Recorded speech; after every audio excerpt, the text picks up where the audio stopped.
Okay, it is 10 to 2, so we will resume now. And as I said just before lunch, we will just rejig the agenda slightly. So we'll deal with healthcare infrastructure provision and requirements of policy SP 17 now, and then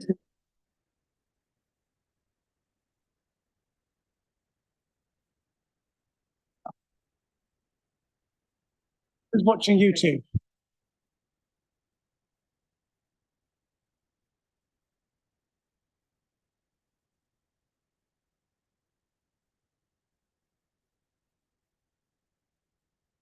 I thought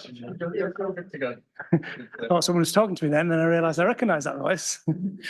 Okay.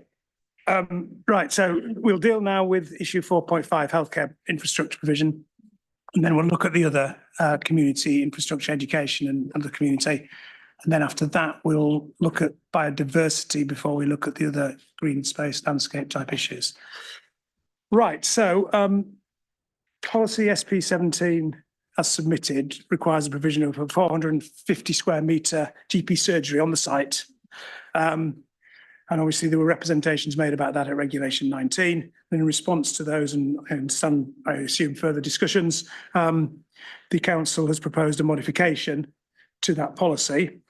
I'll just check out with the council first before we open it up to others. So the submitted plan sought to provide clarity about the size of the facility, but on reflection and taking account of representations, he decided a more flexible approach was needed. Hence the wording now is that under the heading community, the site will provide a range of community facilities to meet the needs of the development, including a healthcare facility, the details of which should be agreed with Buckinghamshire, Oxfordshire and Berkshire West Integrated Care Board or other such appropriate body. So this is going to be a recurring theme, I think, for some of these issues we're going to talk about. When this is prefaced by to meet the needs of development, is it just that, or is this proposal for these homes and this other range of facilities to provide things that are needed for the town already? I know there's two different aspects to this. One is what the developer should help fund, and the other issue is about what this policy is actually proposing in terms of a package of development. So is it right to say that the site will provide a range of community facilitators to meet the needs of the development, or does the council actually want something other than that? Ultimately, the development needs to meet the needs of the development. However, for some of the infrastructure, we do recognise that the development may tip over what the existing infrastructure in Thatcham is, and therefore a new facility might be required, such as the secondary, which we're going to come on to. But therefore land might be required, but they would only need to contribute financially towards the meeting the need for the development.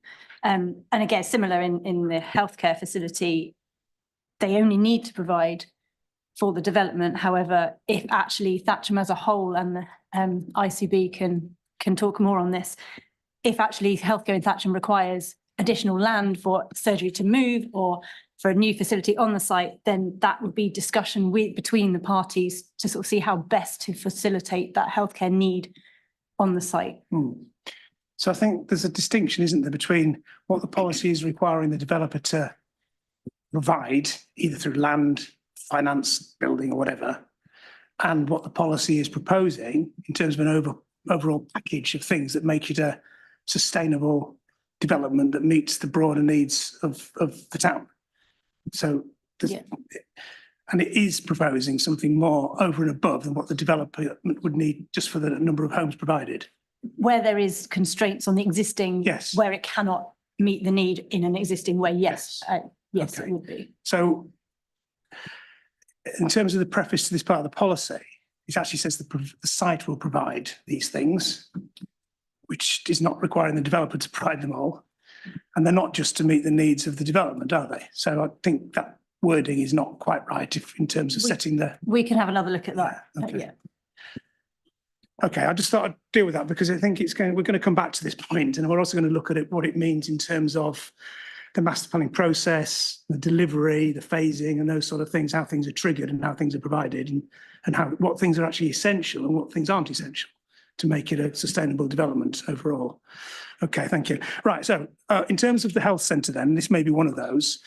There's I understand there's capacity issues with the existing primary healthcare provision in the town.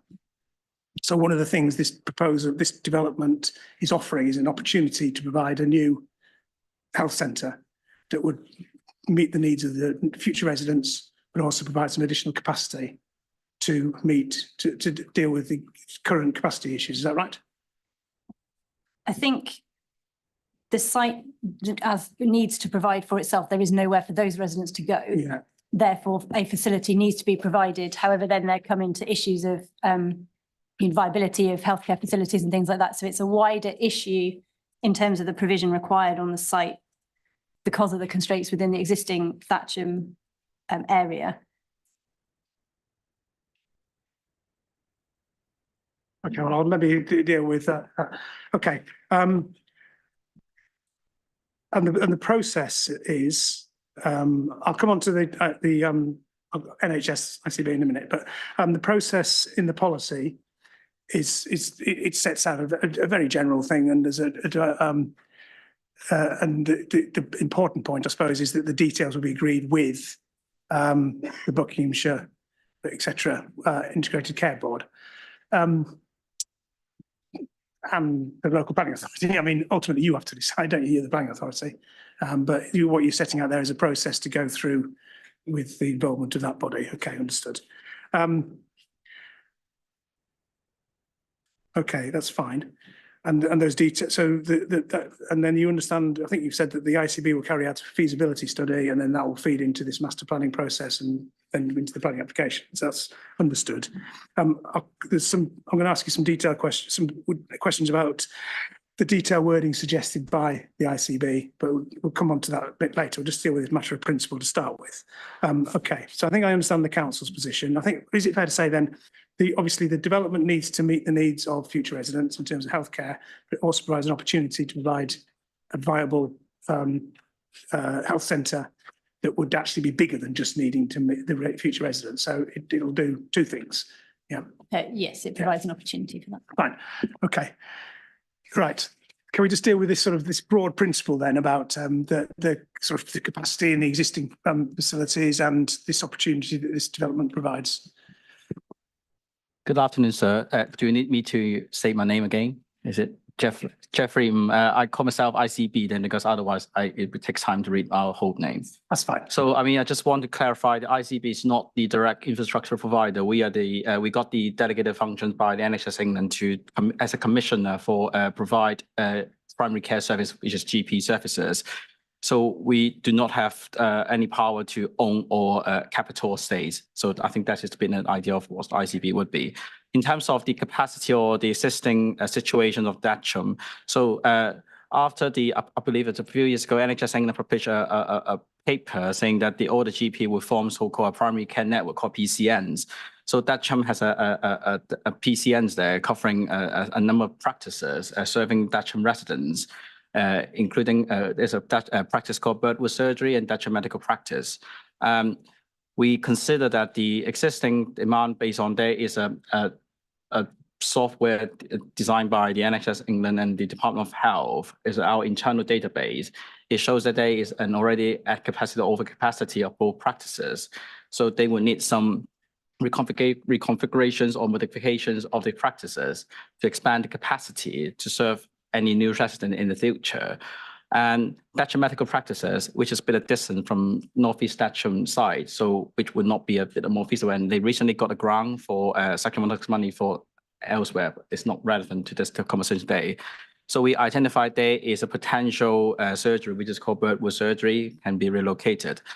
Before I jump into a bit more detail, I need to explain about the mitigations, what we usually identified for new development. So as I said before, there will be different types of mitigations we can identify, depends on its case by case, including but not limited to a reconfiguration of existing premises, expansion of existing premises, relocations of an existing premises of a GP practice to a new facility, or a brand new facility.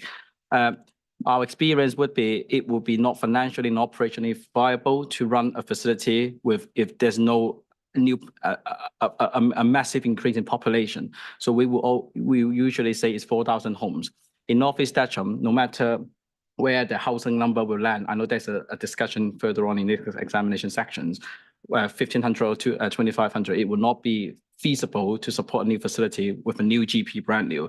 So we need the most, reasonable and appropriate mitigation will be a relocation of existing GP to run a facility. So that is the reasons why we consider that is the most appropriate way to do so. And you want me to carry on, or I stop here maybe? No, that's fine. Understand that. So it's not a big enough development to set up a whole new GP practice. So what you would do is relocate an existing GP practice, and then it presents the opportunity for that to be bigger and to serve its current patients, but also for additional patients that we generated. That's the basic principle of that. Yeah, understood. Thank you. Cheers. Okay, so in that sense, you're saying, I think, the same thing as the council. It's an opportunity to provide a new facility that would meet the needs of the development, as well as transferring existing needs over and providing a better facility for those people as well. Yeah, okay, that's fine. And in terms of the 450 square meters, I know you pointed out that just that's not an appropriate figure. So you're happy now with the way the policy is expressed in terms of not specifying a scale, but what you are saying is need more specificity about a number of design and aspects of the development that you would like to see. And that's, you provided this policy wording in your statement. Yes, sir. And I just want to add one point is our written statement, bullet point 1, we asked for the size of the facility should be operational and financially viable, and is subject to the feasibility report study. So we already commissioned a study on behalf of the surgery using the NHS England funding. So we already know roughly the list size, what will be the size of the facility. That's why we've considered that will be quite important to bind that study to the policy to make sure that it's feasible. So in broad terms, what sort of size facility are we talking about roughly? Right. So it doesn't matter if you've not decided. That's fine. We do it 2 scenarios. So because the housing number is, there's 2 different types. We do a 1,500 new homes model, which is roughly 996.1 square meters, up to 2,500 new homes. It will be roughly 1,400 and 1,048.7 square meters.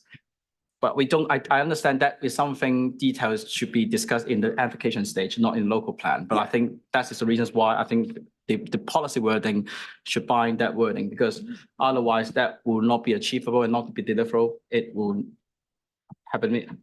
I think it will impact the effectiveness of the local plan policy. Yeah, understood. So you don't want to be tied down in the policy, but you want the process by which the size will be determined to be clearly set out in terms of the words you've used there. Yes, sir. But viability operationally and financially, and the study. Okay, that will inform it.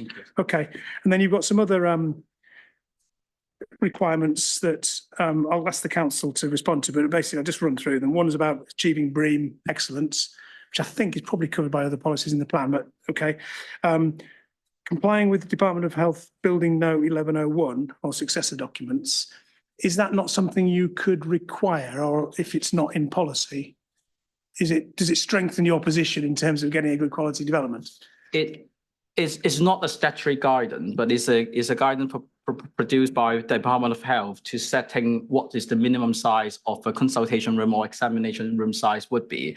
From our experience, because of there's an absence of a dedicated policy in this local plan regarding on healthcare, I believe that is something, and I think this is the only site we will provide a new facility there. So I believe that is vital to have that Department of Health building note to bind into the policy to make sure the room size is fit what we are processed. Otherwise, under compliance room size, it was not being so-called operationally viable for GP practices. The ICB would difficult to find a GP operator to run the facility. So that is our experience from our area. Would that not then be covered by your first point, though, about the size of the facility being operationally viable? Yes, the study is just giving you a general rooms, the list size of the whole facility itself. The building note is just specifically on what is the layout inside. So I mean, that is 2 different things. So that's why I think. Okay. Thank you. Right.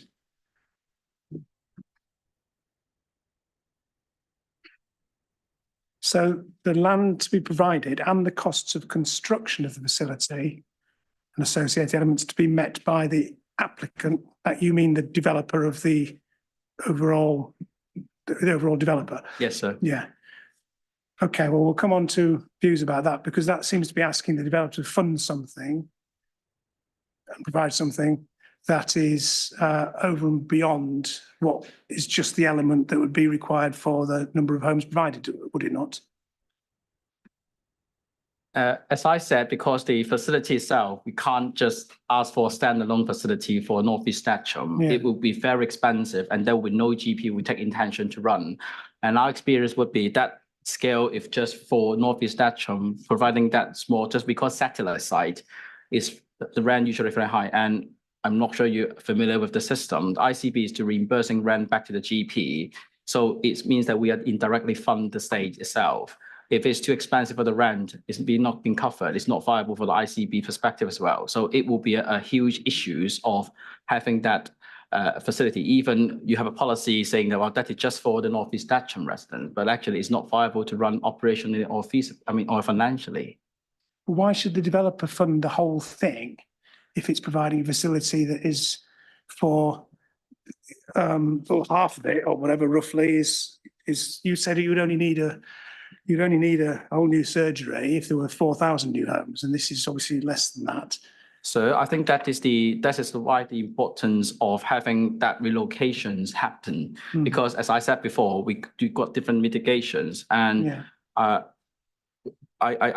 can ask Birdwood, but with Birdwood itself, they got a bit more risk constraint. They can't expand because of the self. So the only feasible option is to they find somewhere else to be relocated to provide bigger facility. So North East Thatcham, because of there is a proposal to have a new facility there. So ICB consider that is an opportunity to have that facility to be relocated, and it's more likely based on a more reasonable approach to have that facilities in. I appreciate that facility is not just serving the North East Thatcham residents, but it actually is also covering the whole list size of Birdwood. But as I said before, if we just stand alone with a facility just solely for North East Thatcham residents, from our experience, it would not be viable to operate, and it will be. I would say it will be even the policies there. It will not be being supported by, the ICB itself and the departments. But wouldn't another approach be that the developer, the development has to provide this facility that's operationally financially viable, and the size of it would be, as you've described, about 1,000 or 1,500 square meters. But the funding of it would be partly by the developer. They could be providing the land and then the contribution towards the building cost or whatever else. But some of the funding be provided by the NHS or the surgery in some way, because it is providing a facility that's replacing the existing one. Or is there not a way of realising that funding? Is that what you're telling me? As I said before, we don't have any capital funding. We do got some limited funding from Manchester England from time to time, but it's all across the board area. So we have to do prioritizations on what project we need to fund to. But technically we can't, because as I said before, we can't so-called own the state, and we are the commissioner only. So that is an issue. The funding, I think we can be discussed in application stage on what exactly the applicant will need to build in. But I believe that is more quite a basic thing. Is about the build cost and the land. And of course, how it's going to operate, which is the final point about the contractual things and how it's going to operate. I think that is subject to the details can be discussed in the application stage. But I see that it's important to have all those bullet points as a package to make that effective. Otherwise, if the wording proposed by the council or the developer itself is very general, and I understand we need some flexibility, but it will make, a bit of challenges when we come to the applications, when we discuss or negotiate with the developer. I don't want to get too. The reason I'm asking these questions is because you've suggested this wording, and you've suggested that the wording is very explicit about the development providing the land and the costs. So I'll come on to other views about that, but I think I understand the point. I suppose the final point on that is, maybe this is for the surgery to respond to, about their funding sources, and presumably the current land and buildings that they use has some value that could be realised if they relocate. So that's correct. That was short and to the point. Thank you. I'm sorry, sir, I didn't wish to be disrespectful. No, that's There fine. are multiple funding, organisation and operational models that could be used for a GP surgery. Okay, so if I were to conclude that it's not justified to put all of the financial burden on the developer to provide the land and all of the costs, another form of words that would ensure still, operational and financial viability of a facility, that could be a way forward that then would have to be worked out through the master planning and the funding mechanisms in the future. Yeah? That's absolutely correct, sir. The definition is the viability and operational. Okay, thank you very much. And then the final bullet point is about early engagement and discussion and working it through, which is fine. I mean, I don't think anybody would take issue with that. Okay. You also suggested some reason justification. I just want to have a look at this. Yeah, so if this process were to conclude that on-site provision was not viable, you're sort of setting out another mechanism that would have to be provided. So the developer would have to provide contributions for mitigation elsewhere. So that's basically saying Yes, sir. Yeah. the policies that requiring this, but there's a sort of backup, a contingency process, Exactly. which is clear that they still have to meet their own needs Yes. effectively. Yes. I think we should take two both as a package to consider, just in case if the on-site not viable. As Okay. Thank you, sir. Thank you very much. Anything else either of you want to say before I'll come on to the North East Action Partnership, and then I'll ask the council to talk through this. In terms of there's two things here. The principle of on-site healthcare provision, a facility of some sort, I don't think you take issue with. We don't, no, absolutely.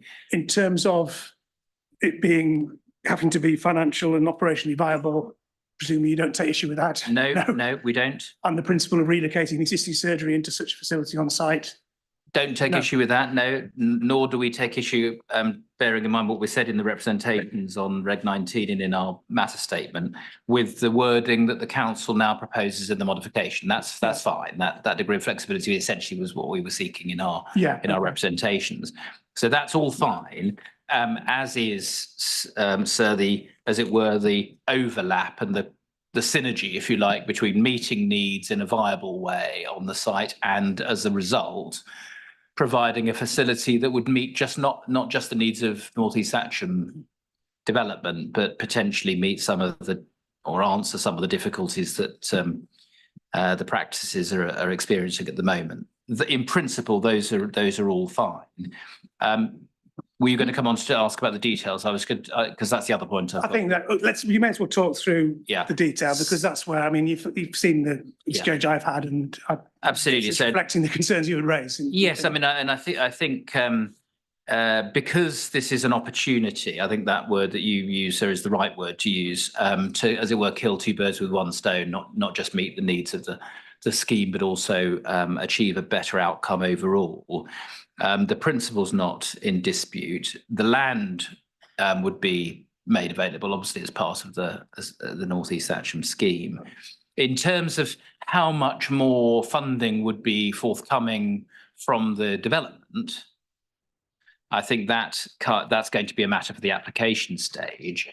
And it won't surprise you, sir, to hear me say that's going to depend. Obviously, the ICB's already indicated that they've got two models depending on how many units there are. That's going to affect, obviously, the availability of funds and the extent to which the development can fund all of what's needed.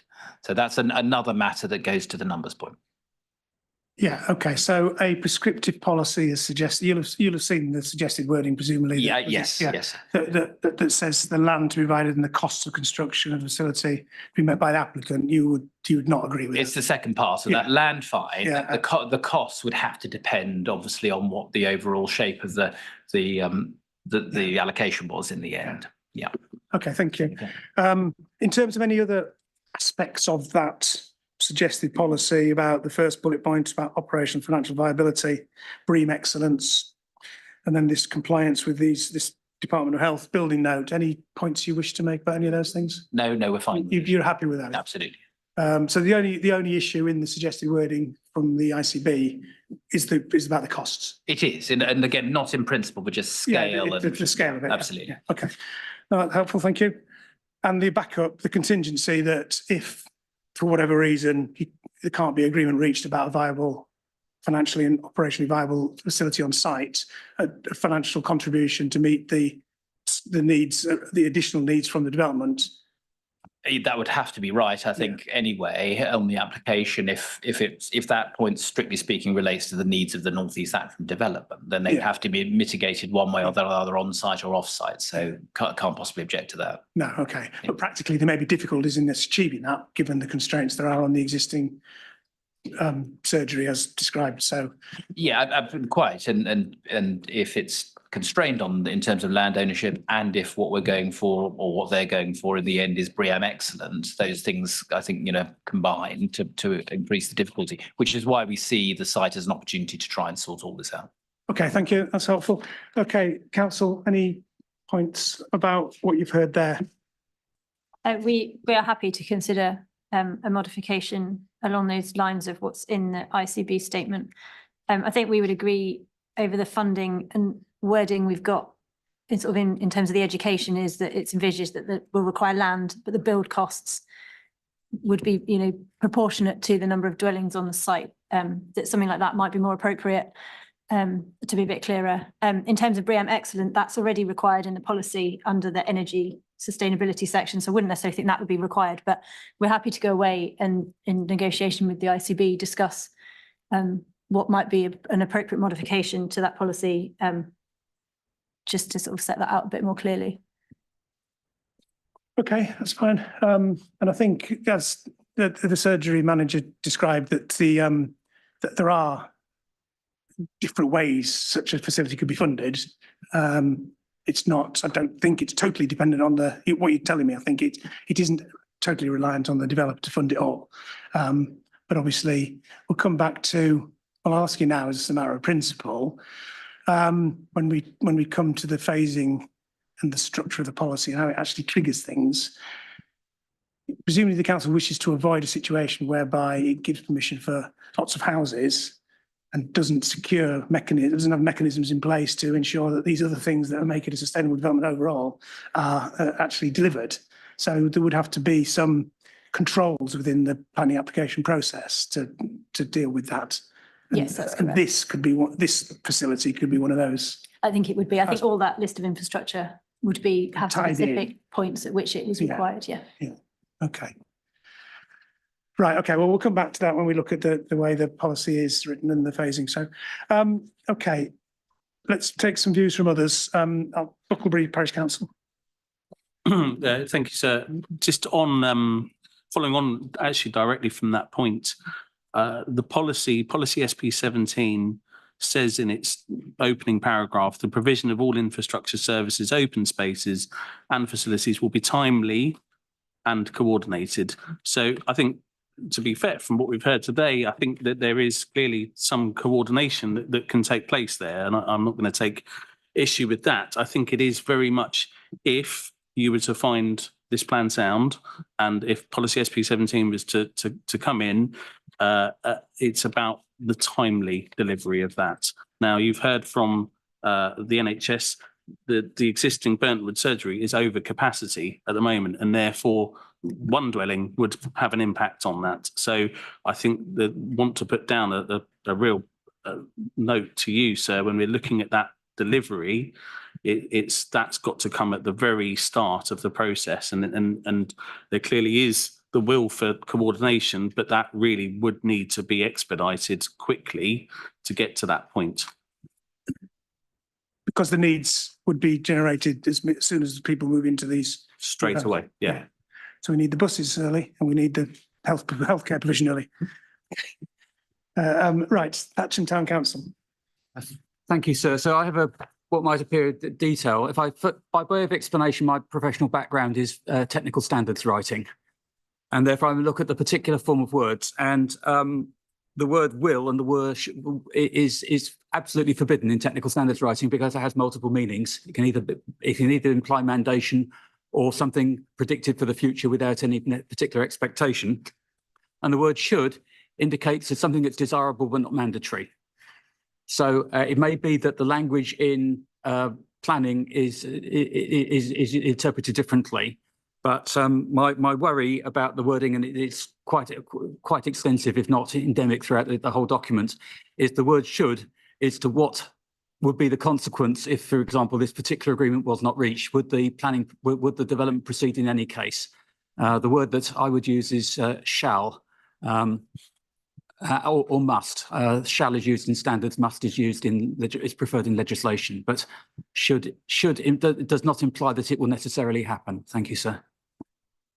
Okay, well, I think that's a general point, not just about this one, but it's a general point about the plan overall, which is an interesting point. I think it's a good point. I think planning policies are sometimes written in ways that are sometimes deliberately flexible, but others where they are actually intending to be prescriptive, and maybe the wording isn't as clear as it could be. So anyway, thank you. But I think, can we come back to that about when we deal with the master planning, the viability and delivery and the phasing? Because I think that's where that actually comes in. It's not just about this particular one. It's in terms, though, of the Thatcham Town Council's perspective on this provision of a new surgery that meets the existing patients' needs and the additional residents. In principle, do you have any thoughts about this as a location? I think you've made a point that actually there may be better locations in the town. There may be. So there is. This is an opportunity. It's now in the public domain in some way that there is consideration of redevelopment of the area surrounding the Thatcham medical practice. The nature of that and the timing of that is completely open. But that might be an alternative opportunity, which would mean that a possibility is an offsite. I'm not going to say it's anything more than a possibility, but that is why we at the time we wrote the document, this wasn't public, which is why it was rather obliquely mentioned. But that is a possibility that might be suitable. But of course, that would still leave the Birdwood surgery being in a very constrained site, and Thatcham medical practice is further away. But just don't. I think the point is don't preclude other options by the fact that at the moment the new site looks like the most appropriate location. Thank you, sir.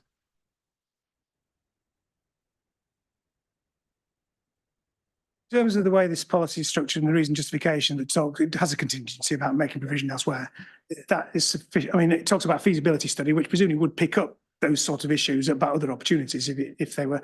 But in the absence of that, this is an opportunity to tackle an existing problem and provide a new facility. So certainly at the moment, this seems to be the preferred option. And I think the contingency that the ICB has proposed is adequate to address that point. Thank you.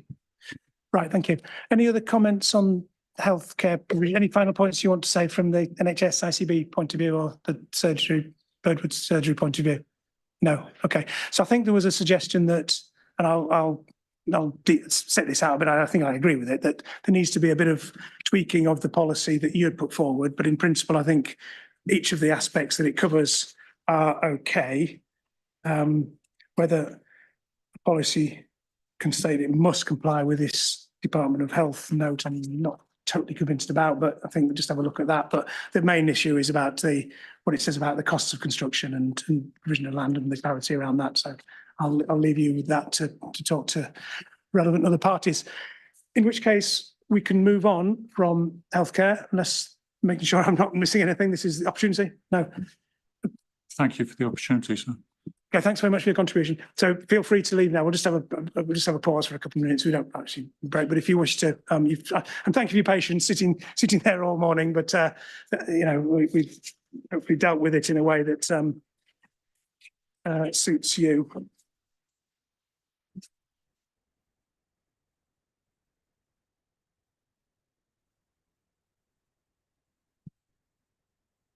Thank you.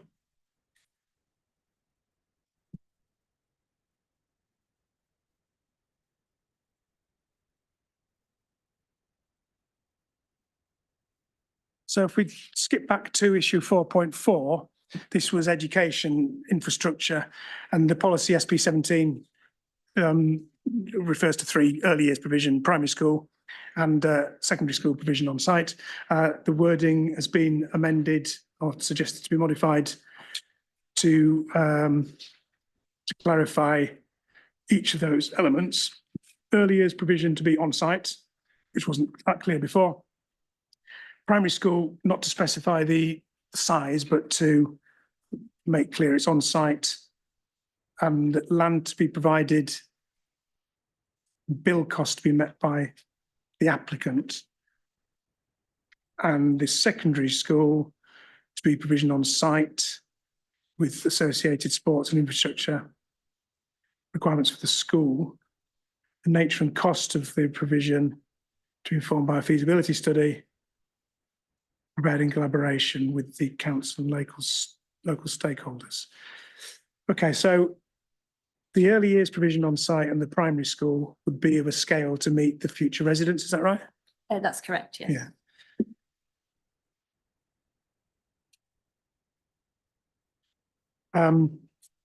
So the details of the location, size would be worked up through the master planning and the planning application.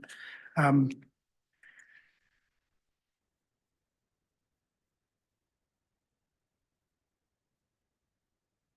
the secondary school would have a wider catchment than the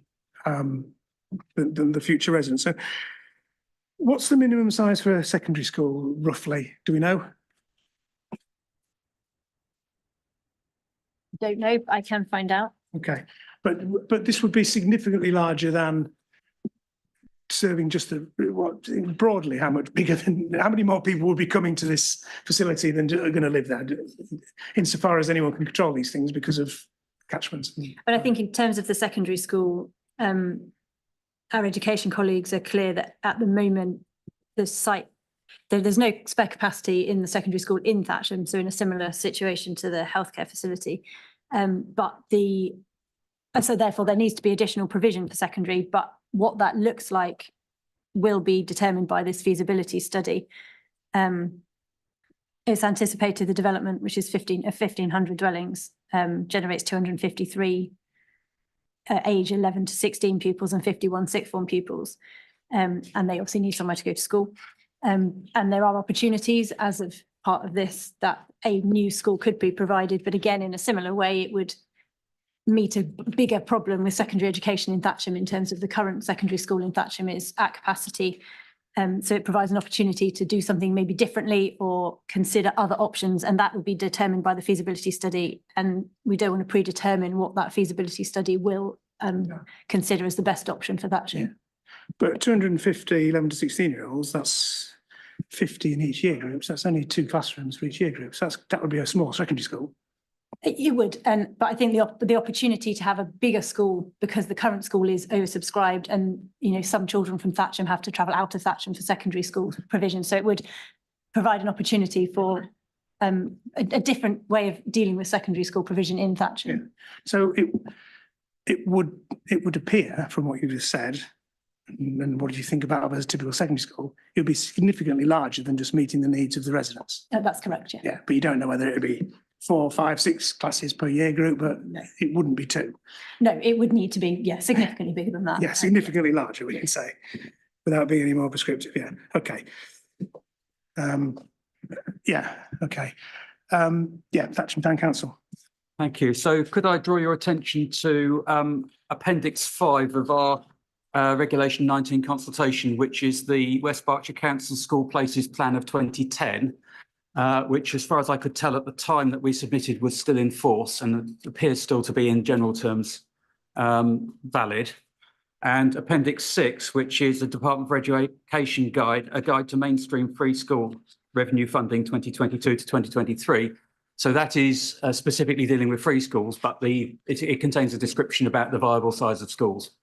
So as far as the viable size goes, my recollection of the DFE documentation is that the absolute minimum is 4 forms of entry, but that would only be viable in a rural area where there was no alternative.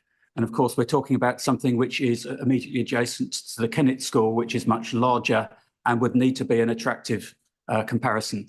And the Thatcham Strategic Growth Study and documents derived from it refer to 8 forms of entry, which I understand to be about the viable size.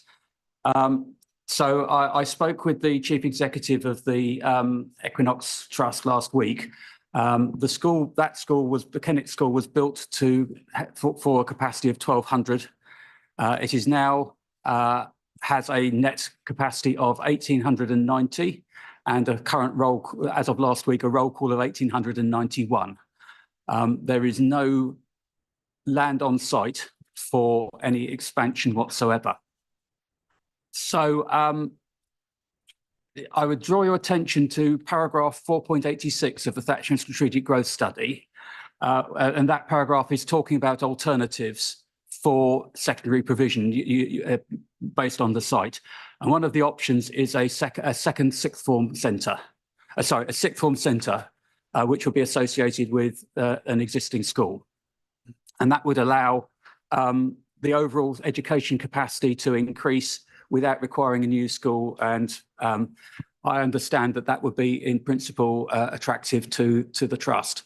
I recall a meeting that the Town Council had with some of the planning policy staff during a couple of years ago, where there are complications involving the way that funding is provided to schools as to how funding can be provided or planning can be granted for something which is effectively earmarked to a single school, which is an academy trust. But that would be something to deal with, but it might be an obstacle to that particular route. And I'd also, while I have the microphone, also draw your attention to our Annex 7, which is a Department for Education guidance note on securing developer contributions for education.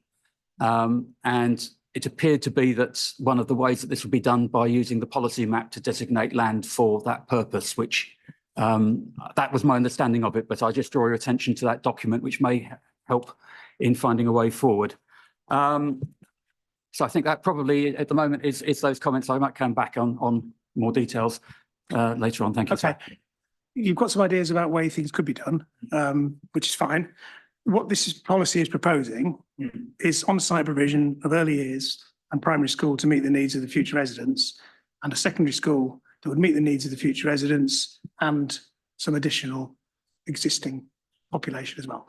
Anything in principle, whilst you maybe other things there might be other solutions, but are you content with that as an appropriate approach? I'm content with it with suitable safeguards in terms of the wording, as you heard before, and of course, and there may be a need to be a bit more specific in the way that the ICB felt was a need for more specificity in relation to the healthcare. Could I mention one other point which we make in our representation, that the duty to cooperate, I think it's a duty to cooperate statement between the local authorities, refers to 1% of pupils for special educational needs.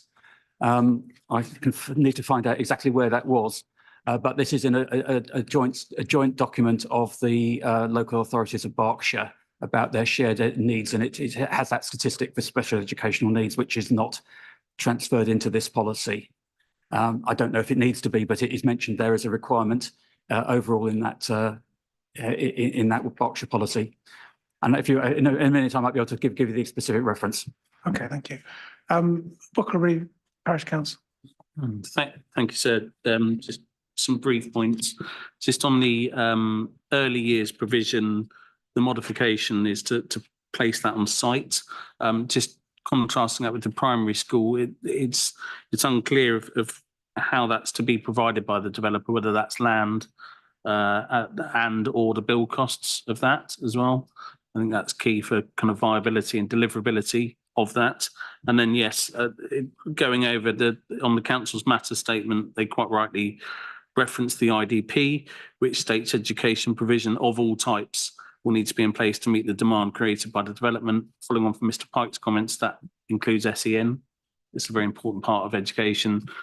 Often children with statements are out of borough, out of settlement. So that's an important element for any future education provision to incorporate. Thank you. Thank you. Anything North East Thatcher Partnership wishes to say about education provision? Yes, thank you, sir. The starting point and the simple point is that we are happy with the policy as proposed for modification by the council in terms of secondary school provision. But and there always is a but, there is a point related on this around the scale of the allocation, which is, I think is helpful to deal with at this stage of the agenda. So the starting point in terms of why the plan, or one of the reasons the plan elected to pursue strategic growth in Thatcham and relating to the vision 2050 is around the opportunity that growth creates to bring forward new infrastructure and the strategic objectives of section 7.3 of the vision to maintain and enhance the provision of social infrastructure and ensure timely delivery. The Thatcham growth study, and you've already had part of the reference, but paragraphs 4.83 and 4.85, I think still provides a very helpful and straightforward explanation for the current dynamics in the secondary school system, in particular the relationship between Thatcham and Newbury, and also the Kennet school. And in essence, we've got pupils in Thatcham currently travelling to secondary school in Newbury. With further growth in Newbury in due course, there's a potential displacement and the opportunity that North East Thatcham provides to deliver extra secondary school capacity to address that. So 4.85 of the growth study says that it's essential to deliver it in order to enable growth in Thatcham. Now, we've got it in the growth study at para 80 is it page?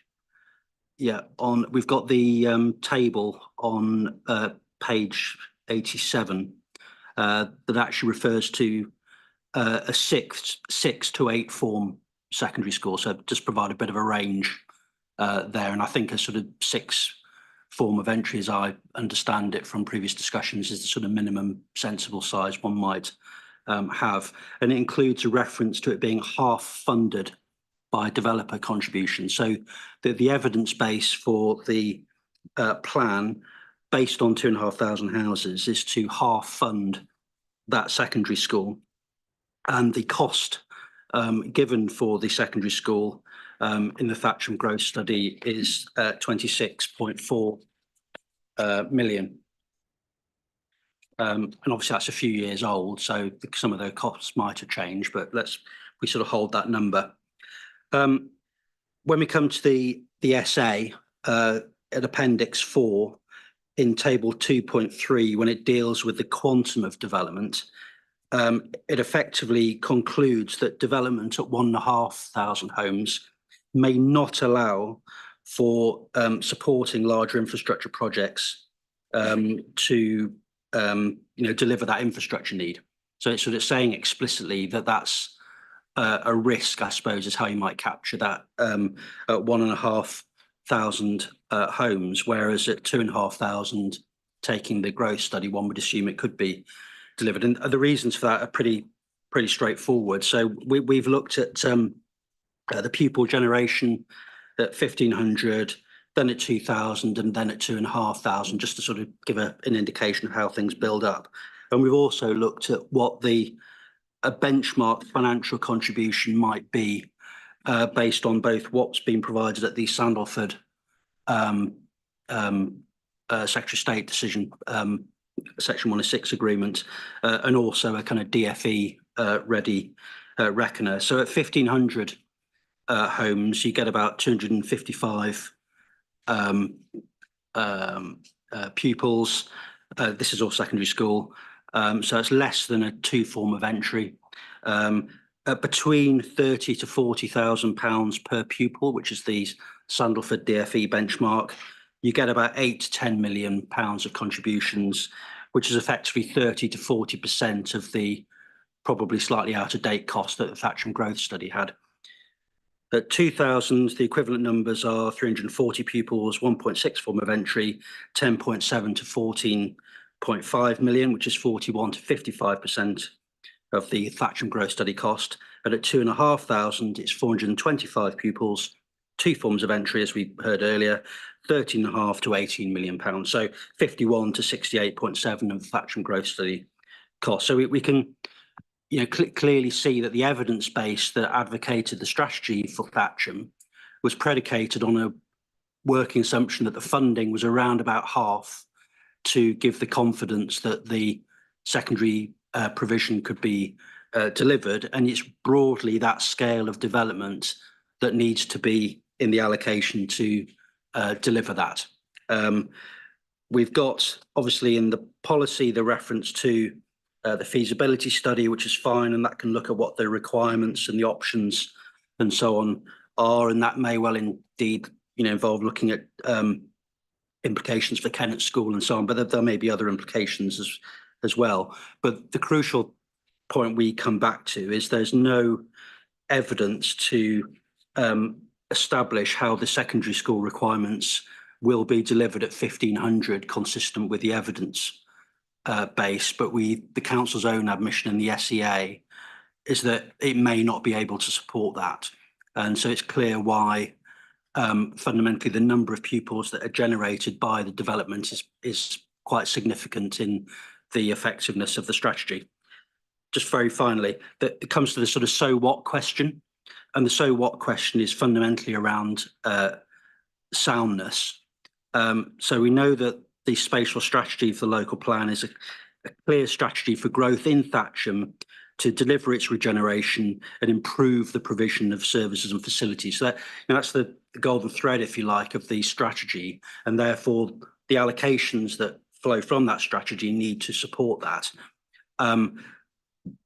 In terms of the soundness of the plan and the key tests, there's no confidence or no evidence to show that the policy for secondary school education would be effective, given what we know about the relative contributions between 1,500 and 2,500.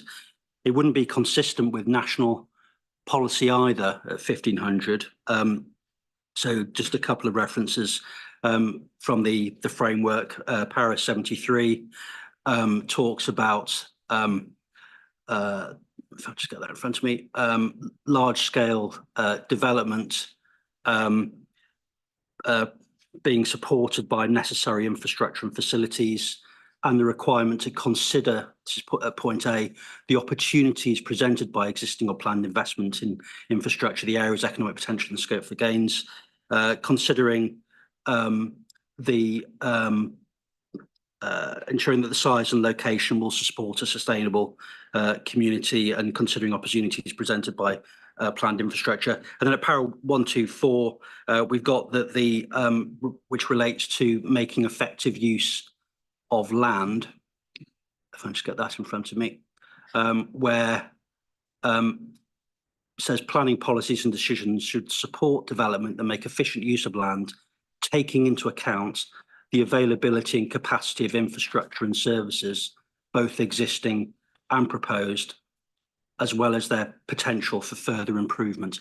So when you kind of add all of those bits together, it's fundamental in terms of the consistency with national policy and the effectiveness of the plan, and the justification for it in terms of the existing evidence base, that the scale of the allocation is consistent with the original strategy that identified the secondary school provision proposed in the plan. Thank you. Okay, understood. So, yeah, that's from Town Council. Thank you very much, sir. So I found the reference, and it's in paragraph 26 of our Matter 4 statement, and we're referring to the Statement of Government Ground for West Berkshire Councils, which is in Appendix 2 of the local plan review itself. And that includes a table of approximate provision level for new education, which is what I was referring to. As far as has been mentioned, the impact of other development in the area is concerned, my understanding is that Sandalford will be served by expansion of Parkhouse School, which is adjacent. I'm not aware of how the current ongoing development in North Newbury will be supported. The closest school there is Trinity, which is the same school as the pupils from the west of Thatcham attend. So perhaps it might be helpful if the council could let us know what the capacity expectations are for that school. But I just go back to my comment. I understand that the point that was made by Lichfields in relation to the viability of the school, and refer again to paragraph 4.86 of the strategic growth study, which gives the option of a sixth form campus. And my rough mental arithmetic is that the number of pupils in a sixth form campus would be roughly of the same order as the total number of pupils from the site, though obviously the age distribution would be different. Thank you. Okay, thank you. Right, in terms of detailed policy wording, is there anything more that needs to be said about the early years provision on site in a similar way to primary school provision? I mean, why has one got more about provision of land and build costs and the other hasn't? Any?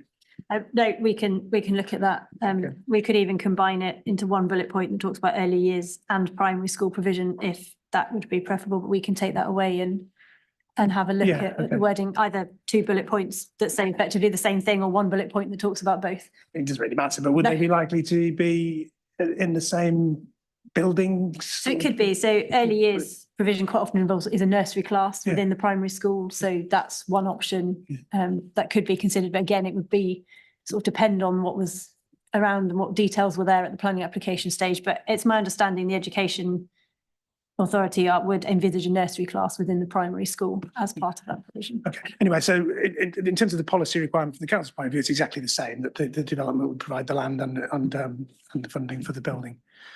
And in terms of secondary school provision, and this is, so do you want to come back on, obviously the council's position is that the site will incorporate a new secondary school. You've conceded that it would be, well, I don't think there's much disagreement that the minimum size is something significantly larger than the a development of 1,500 would generate. So that's fine. People have said minimum 6, maybe 8, whatever. And you've said 1,500, only indeed not even 2 classes. So that's fine. The fundamental point, though, about, we'll come back to this, viability, is the council satisfied that a development of 1,500 can actually deliver a sufficiently large school and funding? Yes, the council is happy that, yes, secondary school provision on the site could be provided, but does not at the moment know the detail of that. There are options, and the Education Authority have confirmed that they are satisfied that a solution will be found for the site. So in terms of I think what Mr. Spry was saying, that the basic evidence is that the development could fund around 50% of the build cost based on 2,500. So presumably the 1,500 scale houses would deliver less than 50%. So that gap would have to be filled by other means. Yes, that's correct. Yeah, but you're satisfied that there will be other means possible to do that? Okay.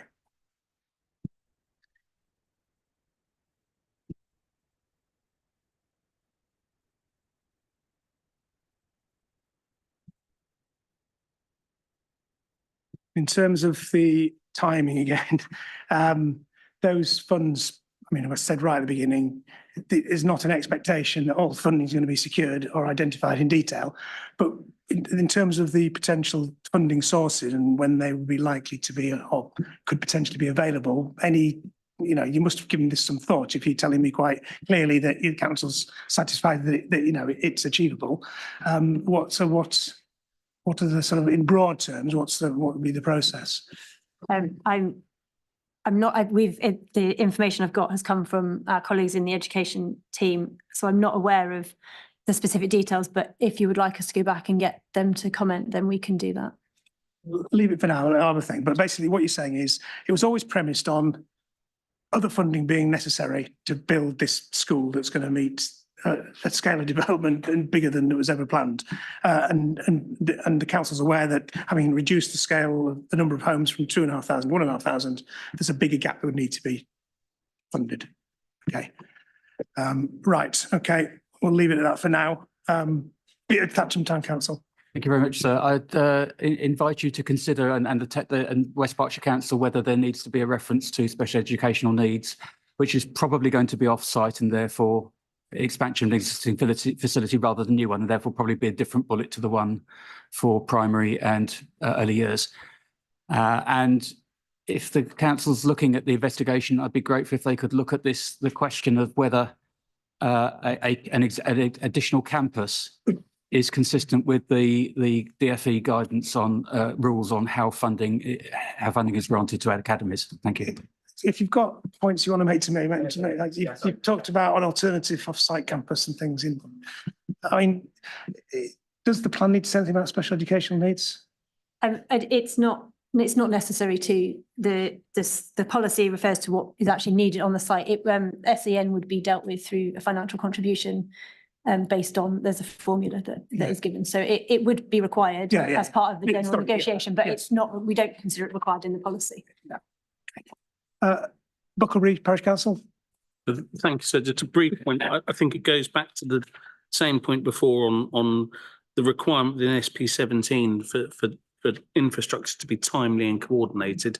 My concern with what the council has just said around that shortfall of funding that could be significant from what we've heard from North East Thatcham Partnership on older figures, and we're now looking at quite a big gap actually. If that 1,500 unit remained, that's a significant gap for the council to make up, and I don't think that is coordinated.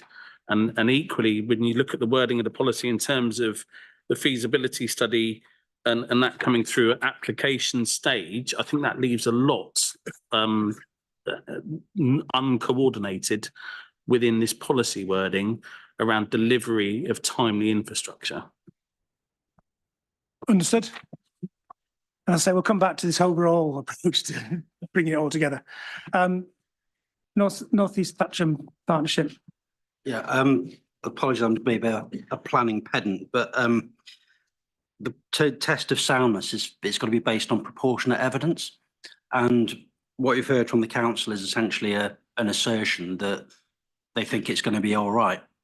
But that's not actually what the evidence says. So the evidence from the Thatcham Growth Study is based on 2,500 and to provide 50% funding. The council's actual published evidence or the material in the SEA actually says the opposite of what the council have just said. They say there are doubts, 1,500, and it's self-evident in policy terms that where there are opportunities to make effective use of a site to deliver more infrastructure, and I presume the council don't dispute that more homes and more money reduces the gap and makes it more likely that the right secondary school provision is made. I mean, I presume they don't dispute. No, I assume so. Then that what the NPPF is saying as a test of soundness is that those opportunities should be seized. Understood. Yeah. Thank you. Right. Thank you for that. Unless there's anything else on education. What we'll do now is look at the 4.6, question 4.7. And I apologise for my numbering system. It confuses me at times, so it probably confuses everyone else. But this is about the other community facility that the policy requires, which is in I've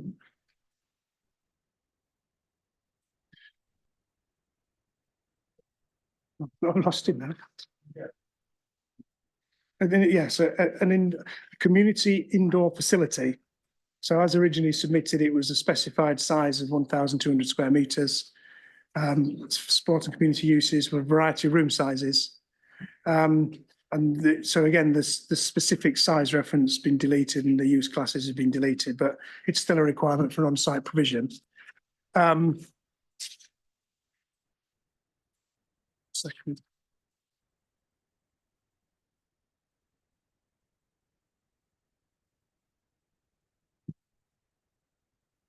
Yeah, okay. So this is again, there's a perceived, or no, there's a shortfall of such space in the town. That's one of the reasons why there's a strategic site being delivered to provide new facilities. So this again would be a facility that would be larger than would be just strictly needed for the future residents. Is that right? I think in terms of this one, not necessarily. Right. There are a number of community facilities within Thatcham, but it was one of the comments from the Thatcham Strategic Growth Study when it had workshops with the community and things like that came out as wanting some sort of community facility on the site. So this one is one that could be just because of the development, but equally they often have quite a wide-ranging catchment area, so it is likely to benefit the whole of or a larger portion of Thatcham than just the site. Okay. So again, this would be something where it would be best placed, would depend on the master planning process being accessible to future residents, but also potentially from a wider catchment area as well. I didn't ask a question about the local centre with local retail facilities. But again, the chances are it could easily be these things would be brought together locationally. Sorry, on that one, again, you've proposed a modification to remove reference there to the specific size requirement. Yeah. But it's clearly a local centre providing local retail facilities rather than anything with a bigger catchment. Yes, that's And right. that's Yeah. quite typical in a housing development It of such is. size. And in fact, there might be more than one, could there be, given the different? Absolutely. Yeah. yeah. I mean, the policy doesn't specify how many. It just says that we need local Local centres. centres, yeah. So it's trying to be as flexible as possible Yeah. to provide the facilities for the people on the site. And that would be one, both of these things would be things that the developer would be funding. That's the expectation, yeah. Okay. Thatcham Town Council. Thank you, sir. So firstly, I would place very little weight on the views of the community and recorded in the Thatcham Strategic Growth Study because that is based on one workshop, which a number of invited people attended without any prior information as to what would be discussed. So it was it is a compilation of off-the-cuff records comments. So as far this is, I think, a case where the justification for it specifying it's on site is not strong. As I mentioned, there is the prospect of a possible redevelopment of another site in Thatcham, which might include similar facilities.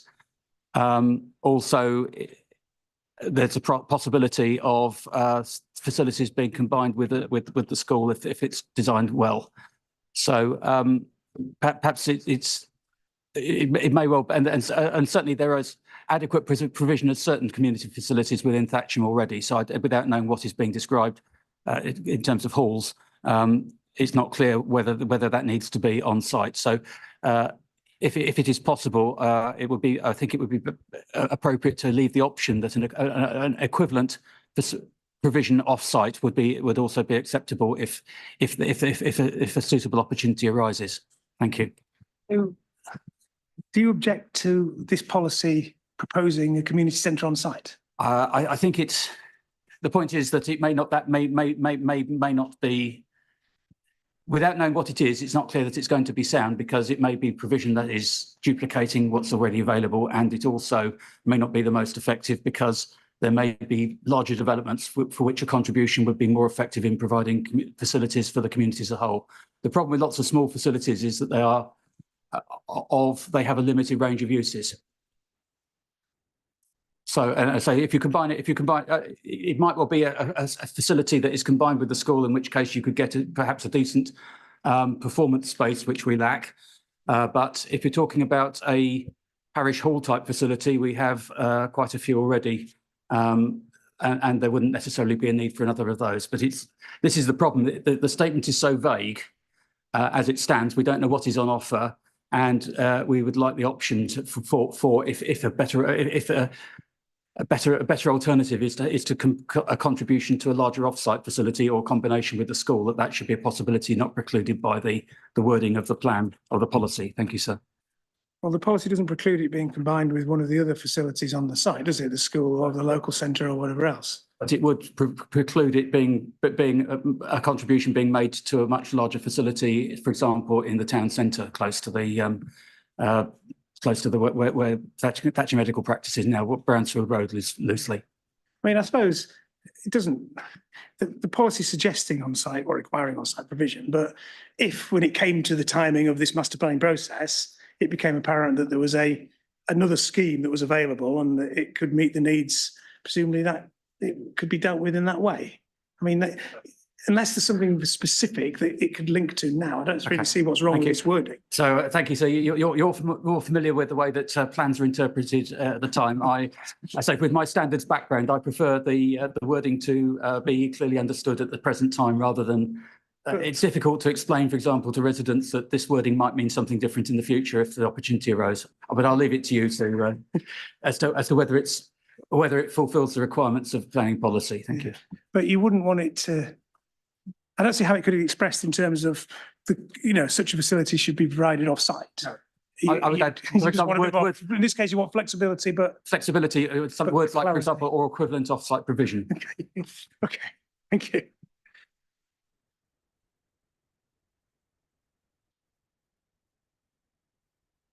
but that, finishing off, but that equivalent offsite provision would only make any sense or be effective if there was an opportunity available at the particular point in Yes. time when these negotiations were Yeah, going on. you could add that as a caveat as well. But yeah, I agree with you. Right. That's true. But I just would prefer not to, the wording, Yeah, I understand. the wording has the appearance of precluding that opportunity. Thank you. Do you want to comment on that or anything else before we have a break?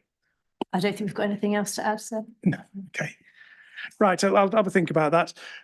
Nothing that the developers want to say in terms of the community facilities, local centre, those sort of things. I mean, you've heard the expectation that that would be developer funded.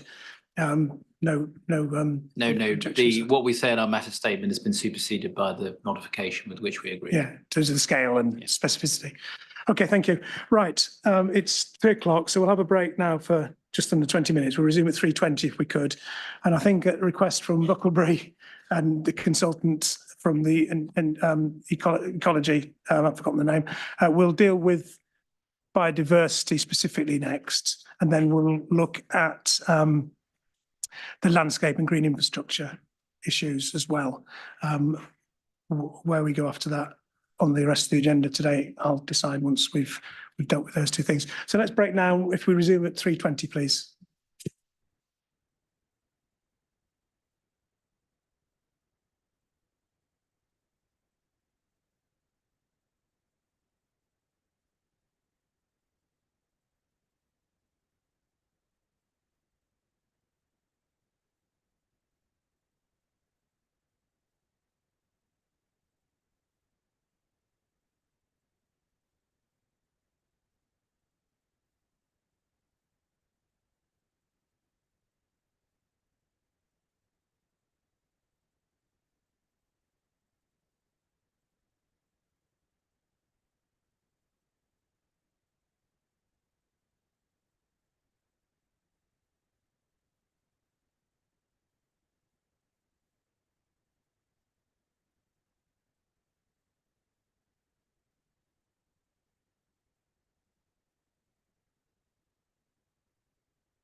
Okay, it's 3:20, so we will resume now.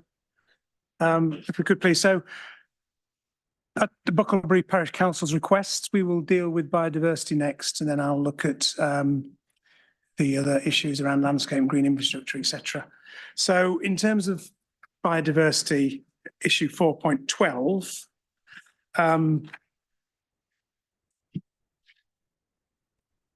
my understanding is that there are no areas within the allocation that have an international, national or locally designated for their biodiversity value, but there are priority habitats, grassland or and possibly others. We'll come on to what the Bucklebury Parish Council say about that, present on the site. And much of I think this is quoted from the Thatcham Growth Study, stage 3. Much of the upper slopes are designated as a biodiversity opportunity area. There are significant areas of ancient woodland adjoining the site that are designated as local wildlife sites and evidence of protected and priority species nearby. I looked at the policies map about this opportunity area, so I asked the council a bit about that, and clearly there are bits of that designation that extend into the site and I think into the developable area. So I'll come on to that in a minute. But my question 14 really was about expressed in terms of national policy, what that expects as in terms of biodiversity. So will the policy be effective in minimising impacts on and providing net gains for biodiversity? And in particular, certain requirements in the NPPF, will any sites of biodiversity value be protected and enhanced in a manner commensurate with their statutory status or identified quality? So that may or may not be relevant in this case, given that there aren't any statutory designations, but the identified quality may come into that. Will significant harm to biodiversity be avoided, adequately mitigated, or as a last resort, compensated for? And then finally, I don't think this applies, but there are ancient trees, etc. But would development avoid the loss or deterioration of any replaceable habitats? So I'll just turn to the council first on just a few questions. In terms of the modification that you've proposed, again,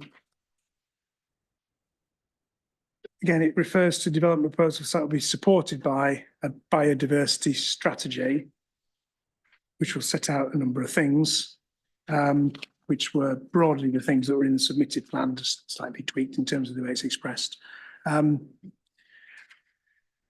In terms of, so that's fine. If people have got any comments on the detailed wording, we can pick those up. Just in terms of the evidence work and any survey work that was done, obviously there's desktop assessments done, and I think I'm right to say there aren't any designations within the allocation, no.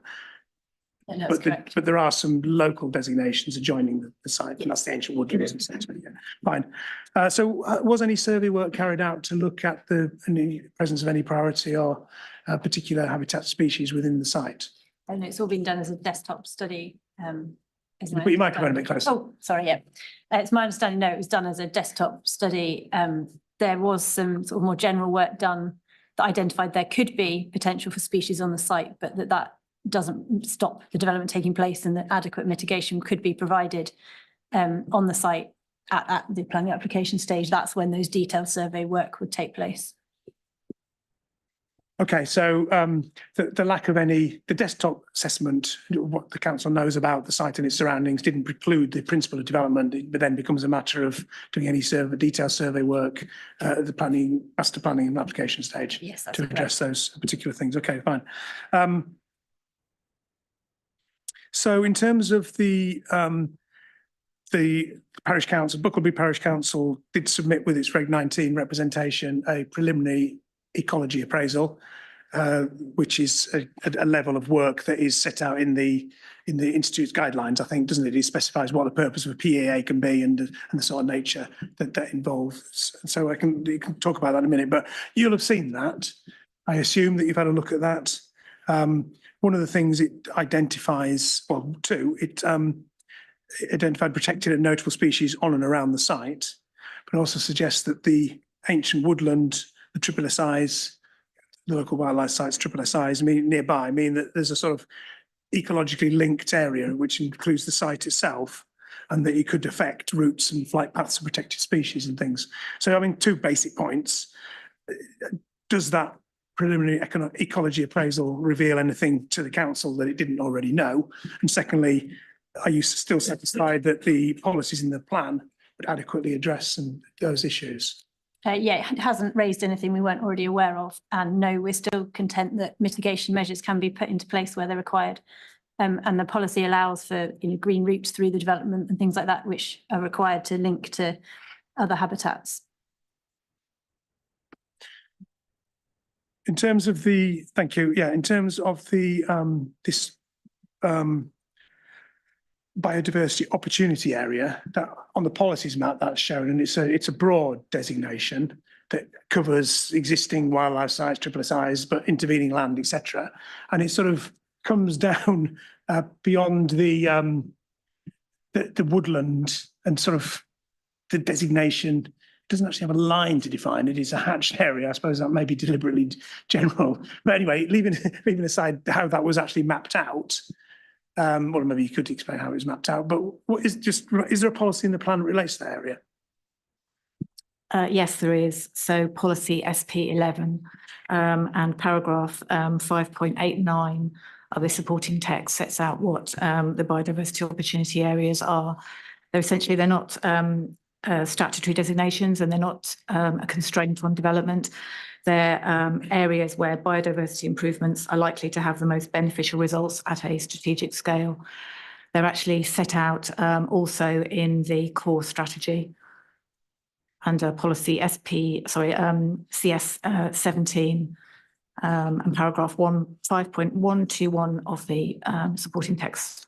Okay, so insofar as there've been a policy that's been around for 10 years or more, have they been used by the council to secure improvements through development and other means? They have, yes. Yeah. So in this case, the fact that this designation extends down into the allocation, but also into the, I think, the development area that's now defined, that's not a constraint on development, but it's illustrating that opportunity for the development to contribute to enhancements in that area. It is, yes. In that location, that part of the site. Yes. Yeah, understood.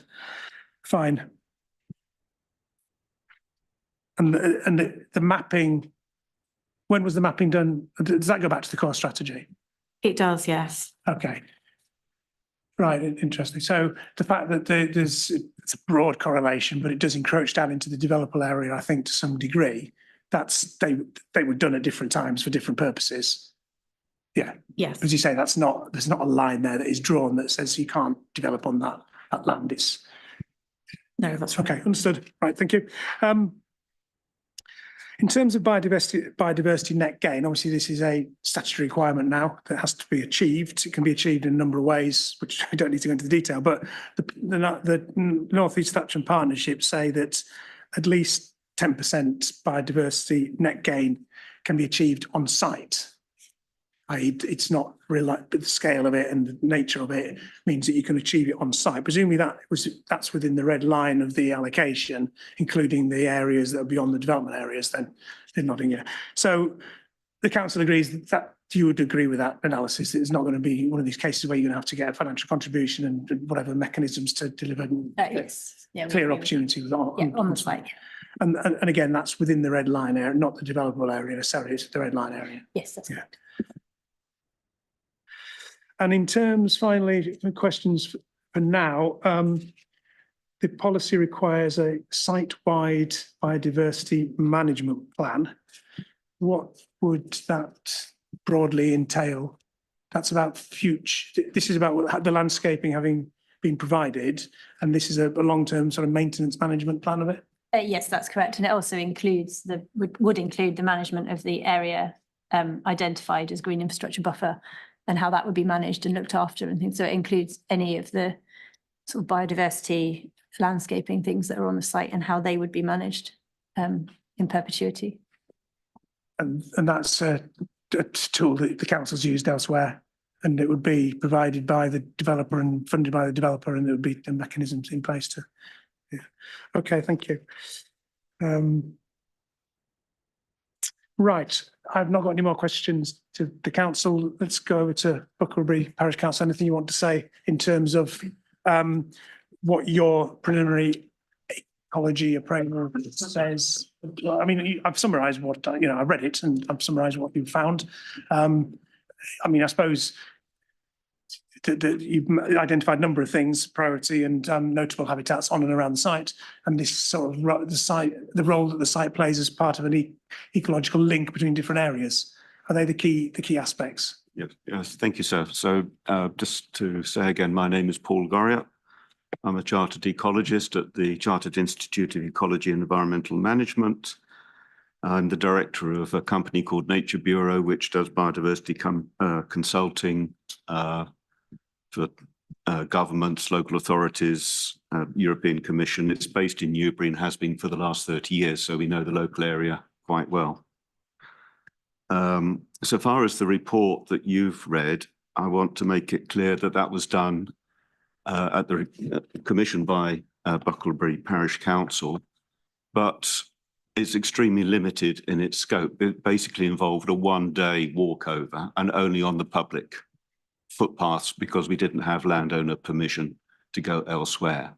So what we found was just scratching the surface of what might be on the site. Nevertheless, we still found a range of species of importance, including a number of birds of high conservation concern, including breeding skylarks, yellowhammers, great spotted woodpeckers, and so on. We also found extensive networks of badgersets. The site is clearly used by bats for feeding, roosting, and whilst we didn't find, as I say, in a very short survey, any plants of national importance, we did find areas of semi-improved grassland which have the potential to contain such plants. And we didn't, we saw that there are sumps and wetland sites and so on, again, which we couldn't really investigate. So if I might just, coming back to the strategic growth plan, the whole point really of this comes down to the paragraph 2.64 at the end, which, having done the desk studies, it says, an up-to-date ecological survey is required to determine the detailed mitigation measures. But it hasn't been done. There is no up-to-date survey. I know, and I just to go through it again, in terms of your 3 points about protected areas. So yes, there are no statutory sites there, but they are right next door. And so you have to take account of buffer zones and potential spillover effects into those SSSIs. No information about that. There should be no development impact on the biodiversity opportunity area according to SP11. And of course, it's been shown that possibly the development lower down the slope could have a beneficial impact on that. Not stated how that would be done. And it was supposed to be included in some country park designations, which were clearly unfeasible the way they were originally proposed, with 3 separate steps, and no talk about having them registered with Natural England, for example, to be proper country parks. That's abandoned and is now being left with some vague green hatching about a green infrastructure area. So I'm curious to hear what that's going to be, but green infrastructure is not nature conservation. So actually that biodiversity area seems to be at risk at the present time. And I'll explain a bit later why. Will there be significant harm to biodiversity? Could it be avoided? Actually, I don't know. There's no guarantee that significant harm to biodiversity would be avoided. All the data in the desk study is out of date by decades. If you go to TVERC data or mapping data, it's nearly 20 years old, most of it. If you haven't actually been on the site, you can't say anything about it. There's no ecology strategy, which was is put in this growth study. Why not? There's modelling studies on traffic. There's a talk about health centres, schools, and so on. Biodiversity net gain is a statutory requirement. under the Environment Act of 2021. So the council must have known that this was coming down the road, and they are, I think, in some way not being competent in carrying out similarly a biodiversity inventory on the whole site. The information we've got from the developers is right now going on, and what they've provided in their report is just a general summary of what they found. No maps, no population data, no range data. So even if that was put on the table now, you know, I can't assess it and whether it could actually guarantee no significant harm to biodiversity. The strategy they talk about here mentions the delivery of biodiversity net gain at 10% minimum. Many councils are actually asking for more, especially for larger developments, and some developers are providing 30%. There's also to be protection, enhancement and addition of ecological features without any talk about or words about what that new ecological features will be on the site. Some of those might even be damaging. They're not appropriate to the site or to the ecological integrity of the site. A lot of people thinking, oh, let's have a pond, for example. No, not on chalk grassland, you don't have ponds. And there's no evidence base there for me to look at other than what we ourselves did. Also in this strategy, the source of the significant financial support that would be needed to put it in place is not mentioned at all. Who's going to pay for this?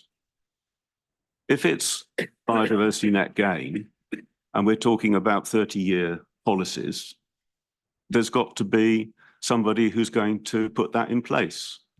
I would have thought West Berkshire Council, having Greenham Common, would have been able to estimate fairly clearly what that's going to be, but it'll run to millions.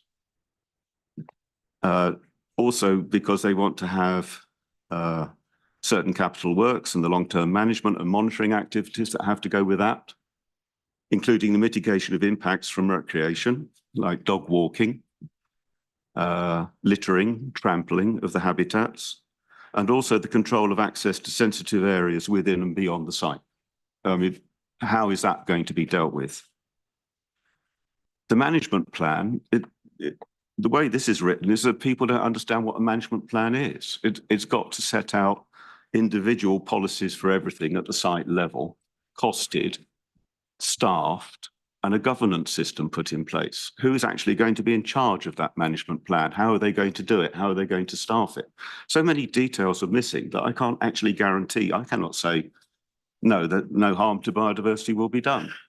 In fact, at the moment, it's quite the opposite. This is a very dangerous situation for biodiversity in that area.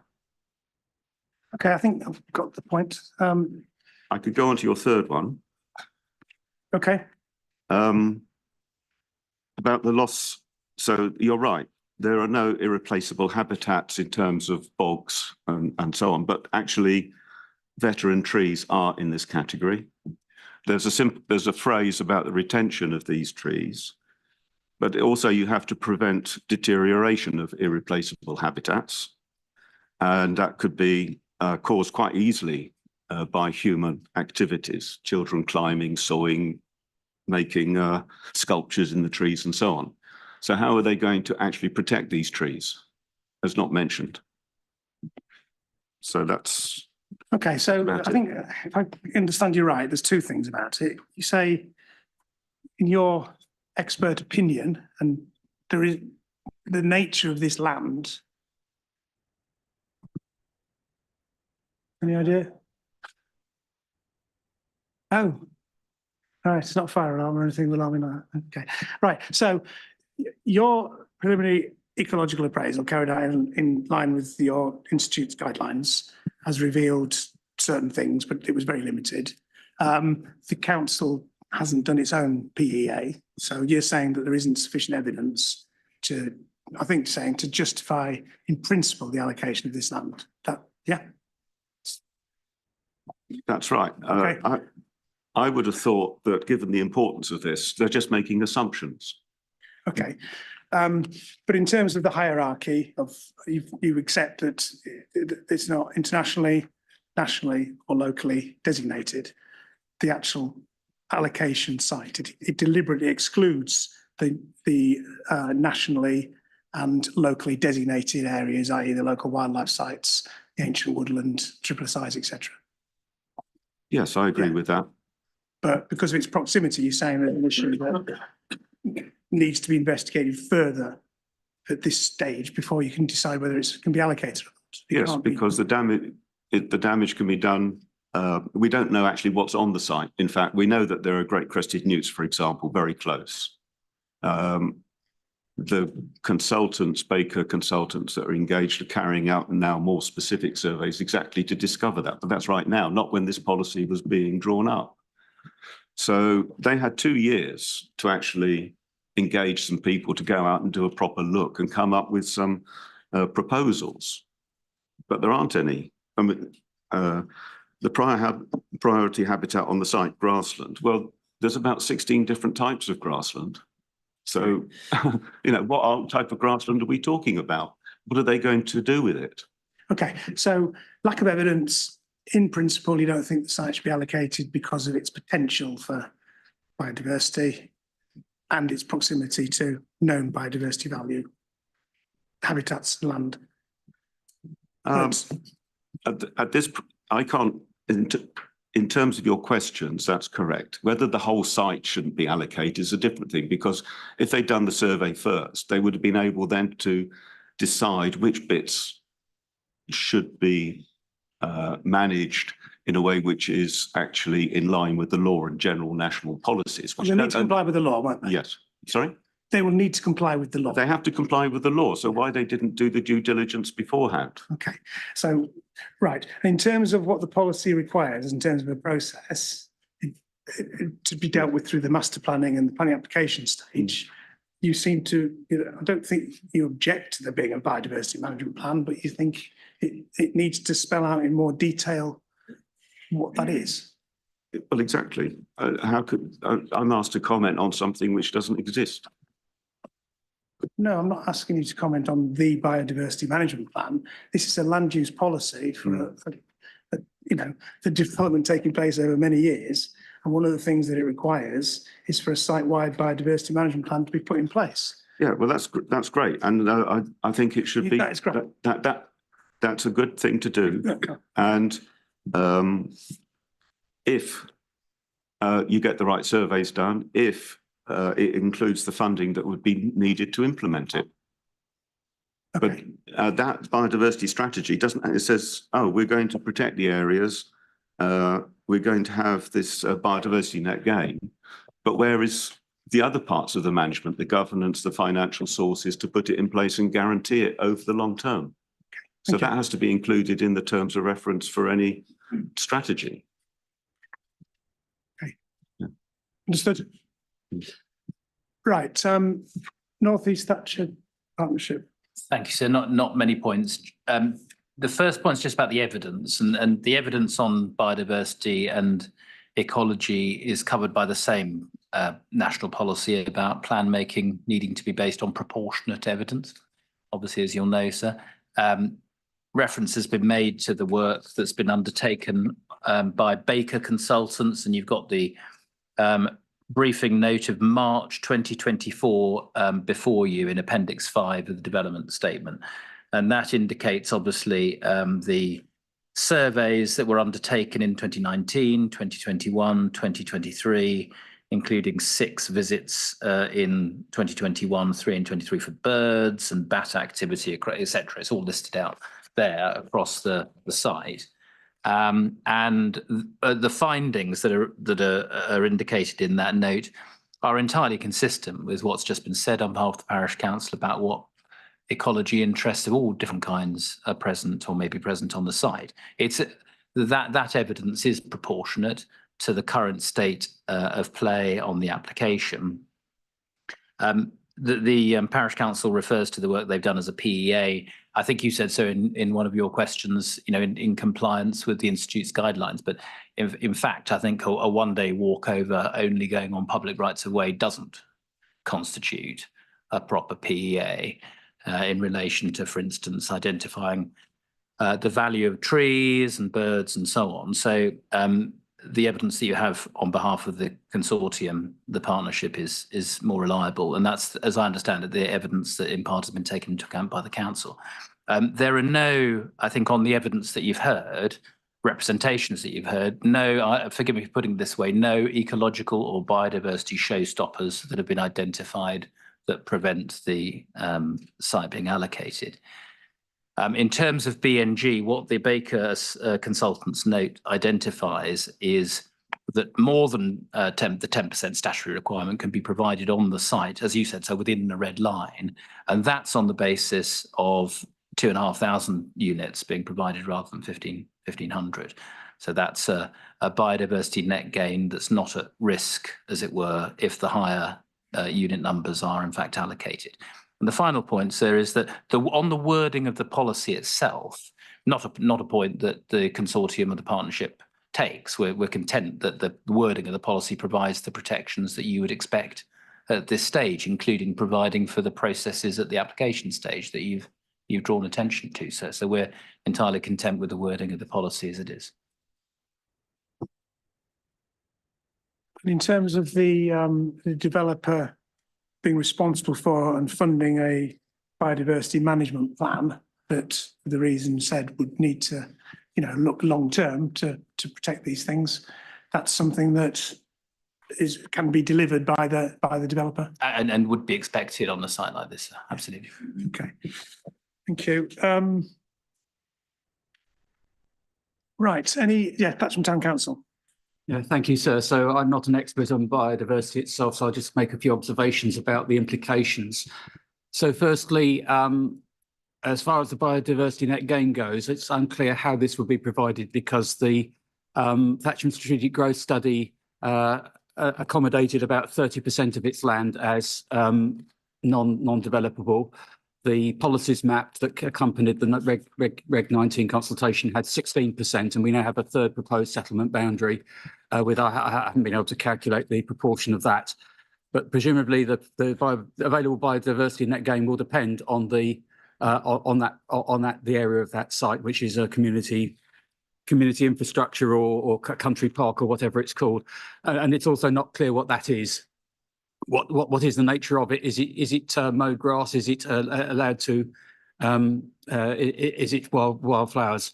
So, yeah, yes, it may be in principle, but you can't say at this stage because it's unclear what that is, as to whether that's achievable.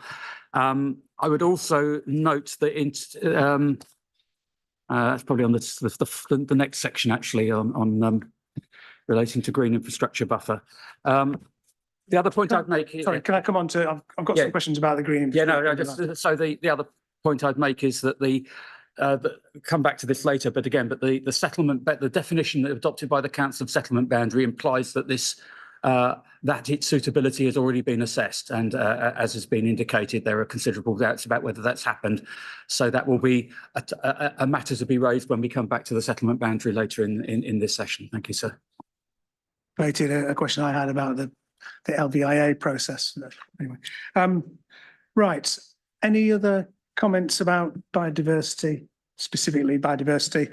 And it's not just this policy, is it? Because there are other policies in the plan that would be applying. You got the SP 11, is it? SP 11 and DM 15 both refer to biodiversity. DM 15 is about trees, isn't it? So that covers the buffers required for ancient woodland. We'd just like to also say that neither Natural England nor BBOUT have raised any concerns about this site in terms of the biodiversity impact. In terms of these sort of general points about what is dealt with before you allocate a site and what you can deal with through master planning and layout and design, I mean, this obviously, I can understand the concerns people raise and about the level of evidence you need, but as has been said, evidence has to be proportionate. And I mean, you've obviously done your desktop assessment, and we're not internationally designated or nationally designated or even locally designated areas within the site. So the issue then is about what do you know about the nature of the land and the priority and other notable species and habitats that may be present and how they can be dealt with. And so what I think you're saying is that that isn't abnormal and there's nothing different about this site that can't be dealt with through the normal process of addressing those things. And then you've got some safeguards anyway about biodiversity net gain being a statutory requirement. It was brought in as a statutory requirement, presumably to ensure effectiveness in achieving these things. Yes, that's correct. Yeah, okay. Right. Any final comments on biodiversity before we move on or back to the other sort of landscape and green infrastructure issues? No, okay. What I was planning to do in the sequence here was to deal with, again, things slightly out of the sequence. So my questions 4.8 and 4.9, I was going to deal with in the other way around. So I was going to look at the broader landscape setting first. And as a prelude to that, I was going to take the opportunity to look at the council's proposed modification to policy SP2, action point 7, because I think that's kind of relevant to the setting of this site, which is given its proximity to the AONB National Landscape. And I know Mr. Black's, it was following the discussion we had at in week one, wasn't it, that we sort of I asked the council to do some further work on that. So do you want to quickly explain what you've suggested in terms of change to policy SP2? You preface this new wording, which is underlined. This is in exam 26 on page 6. And it says amend the policy by adding a new second paragraph. So can we just be clear what that means? If I go back to SP2. So the question is this an additional paragraph or is this a reflect? Right, okay. It's an additional paragraph. So after the first paragraph, you would then insert the underlined text.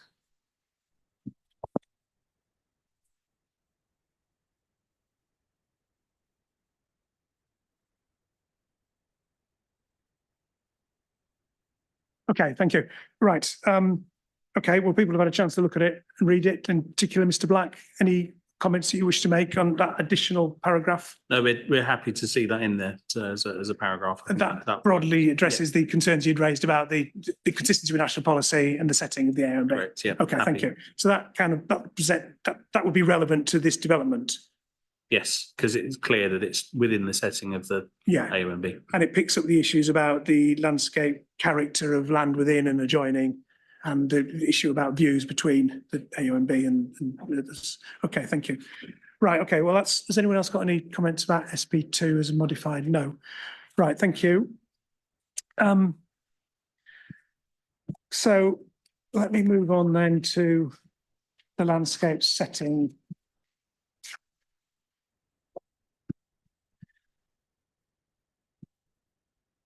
So we'll come back to this, but I want to talk about the development area that's now been designated and how that relates to the landscape, I think, really. So this new developable area in the plan that's now included in appendix to your written statement,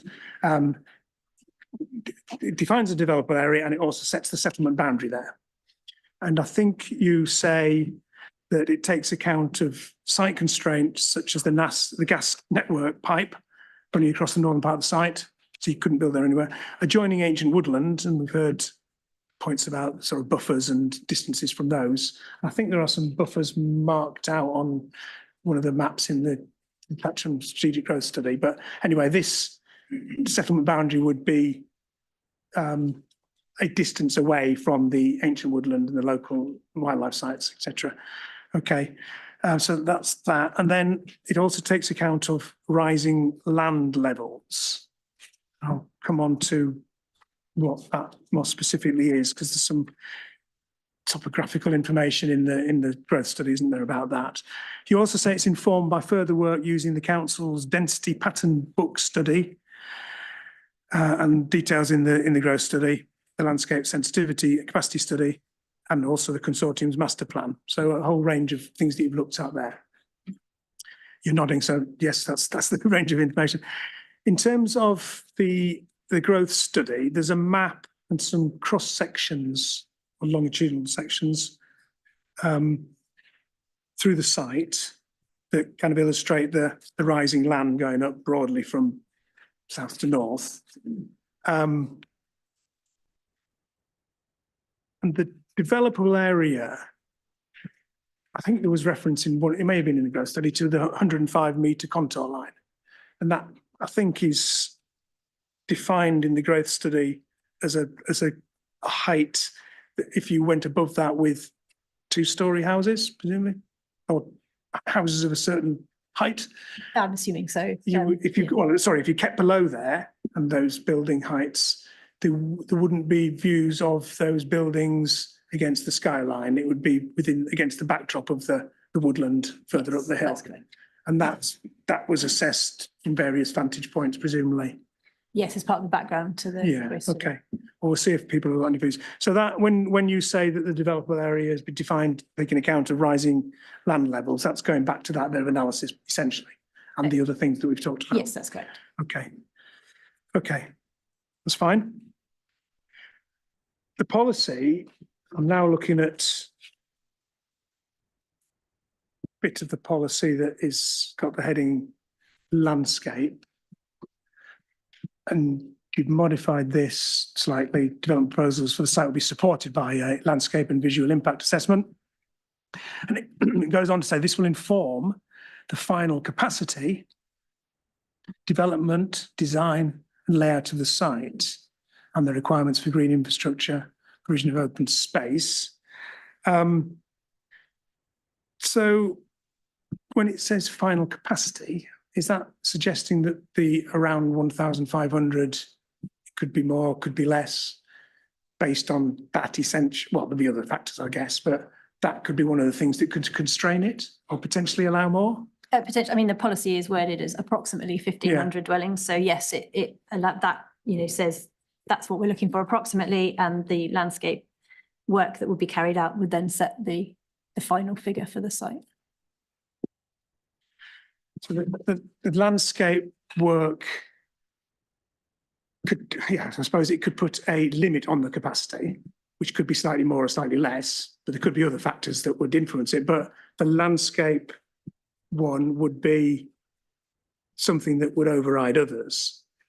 Is that right? Is that the way this is expressed? It would be one factor in a number of other ones. You'd have to consider landscape as one factor.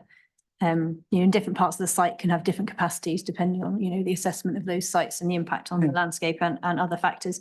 You take biodiversity. If you did find there were specific species on the site, you might say, well, actually, that needs to be taken out. So that would reduce the capacity. Okay. So it's a number of studies that would help to define that final capacity on the site.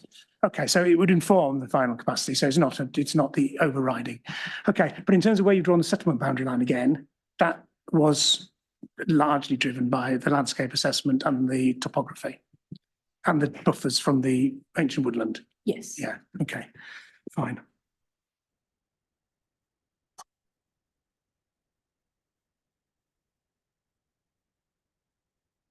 We've talked about SP2 and the setting of the AONB. This policy doesn't actually mention that. Thatcham Town Council say, well, given its proximity, I mean, you'll say, I'm sure SP2 would apply anyway, but is that an oversight given the particular location of this? We say as a whole, the plan needs to be read as a whole, so it would still matter, but we're happy to add a modification to include a link to SP2 if that is considered appropriate. I'm sure there are other parts of this policy that refer to or cover things that are covered by the policy. So it's, yeah, okay. Well, I'll have a think about that. That's Town Council me.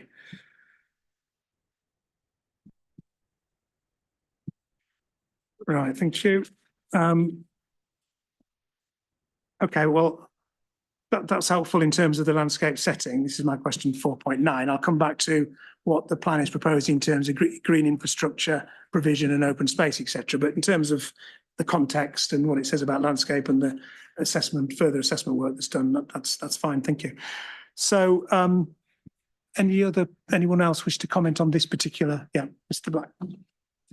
Thanks.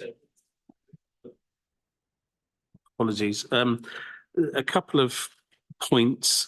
Perhaps a matter that we're going to come to in a later point, but in terms of defining this developable area, and we've got the modification on it.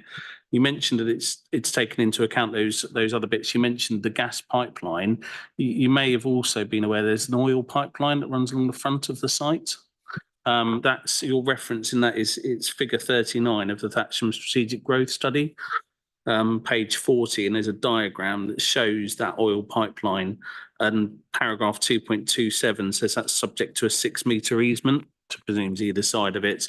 And we don't know yet what the position of Health and Safety Executive of that is, but from experience, building anything over those pipelines is very difficult, even a road, had it on another site. So again, that's a constraint that would need to be taken into account, and that effectively squeezes that net developable area down even further if you put that on. And that modification doesn't take that into account. So I was going to come to that later, but I've raised it now.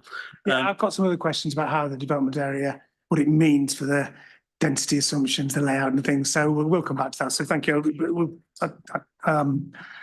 Tomorrow, I think it'll be. Yeah. So, in terms of the landscape. And then just another point on landscape, and this is another kind of matters arising from the previous sessions. I raised about policy DM2 and the separation of settlements around Newbury and Thatcham, if you recall this. And at that time, when the council was effectively preparing this policy, you've got the settlements and the gaps between Newbury and other areas and Thatcham and other areas.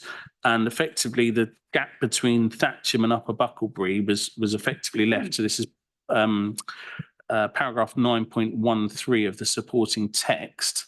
And it effectively said that it doesn't currently meet the criteria for designation of an essential gap, but then effectively in accordance with the recommendations made in the appropriate countryside designation study, further assessment as to an appropriate essential gap in this area will need to be carried out when the extent of the built development on the site has been established. So in now establishing the built development of the area of policy SP 17, I would also ask that that policy DM2 is taken into account and again reconsidered around how that gap is defined in policy terms.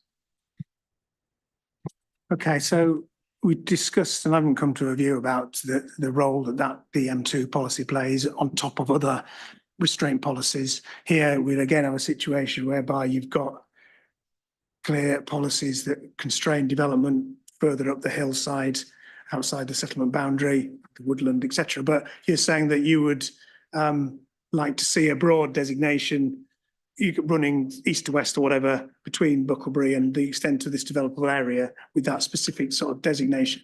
Yeah, I mean, the other point is within the modification, that area outside of the net developable area is designated as, well, you've got the ancient woodland, which is correct, and then you've got this green infrastructure buffer. But to me, that's a bit of an abstract notion. There's no definition of what that is and what that means as well. So I think we welcome the fact that the developable area is starting to be set as part of this. But again, there's some concern around what that means. And I think equally, again, not wanting to encourage North East Action Partnership, but talk around 2,500 units. There's a big question in terms of even if, how would that work within this net developable area? Are the partnership saying that they need more units and therefore more net developable area? Or is it, and in which case, well, we would object to that clearly. I mean, reject to the principle of this site, but is that what they're saying to you, sir? Or is it that it's higher density development within this area? I mean, it's a bit of a moot point because it's not in front of you, but I think we would be interested to know just for, Yeah, I agree. And I've got questions to deal with, not so much the 2,500 actually, but the 1,500 Yeah, and the other well, elements yeah. of the scheme, how that relates, what assumptions it makes about the density and the layout, etc. So, yeah.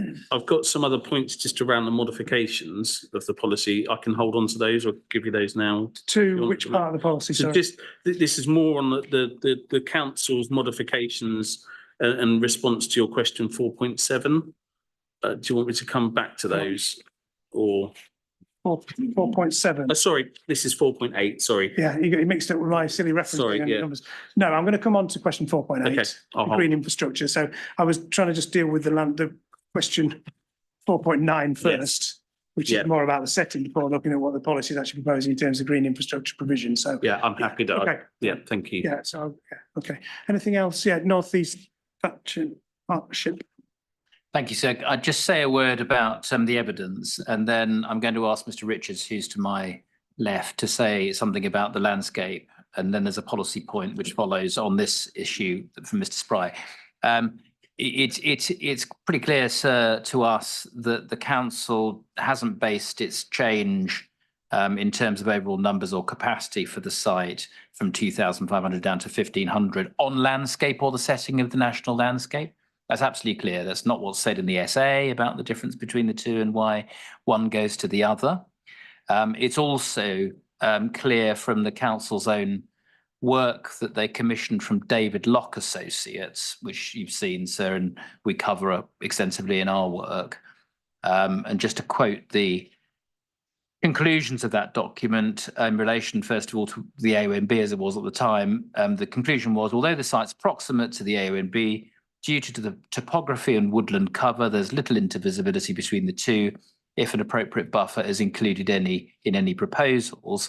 And the David Locke Associates work for the council concluded that the site could provide approximately 2,500 homes and associated facilities, bearing those points in mind. So landscape and setting of the national landscape in particular, not a reason going to the overall numbers or capacity on the evidence that you have before you. That's the first point. In terms of where the developable area line is now sought to be put, there is a concern that we've expressed in our work, sir, that is not based on proper evidence. It isn't justified by evidence so as to be sound or effective. And on that, it's a matter of judgment and expert view. I'm going to hand over to Mr. Richards.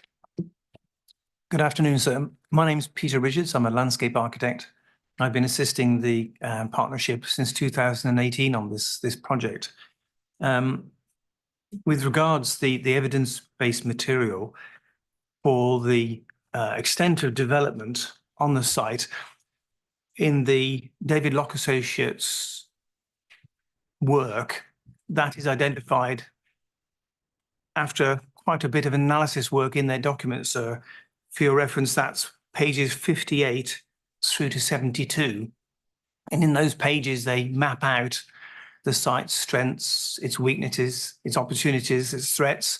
And it's having in consideration of all those factors, they arrived at the development extents they place in their master plan.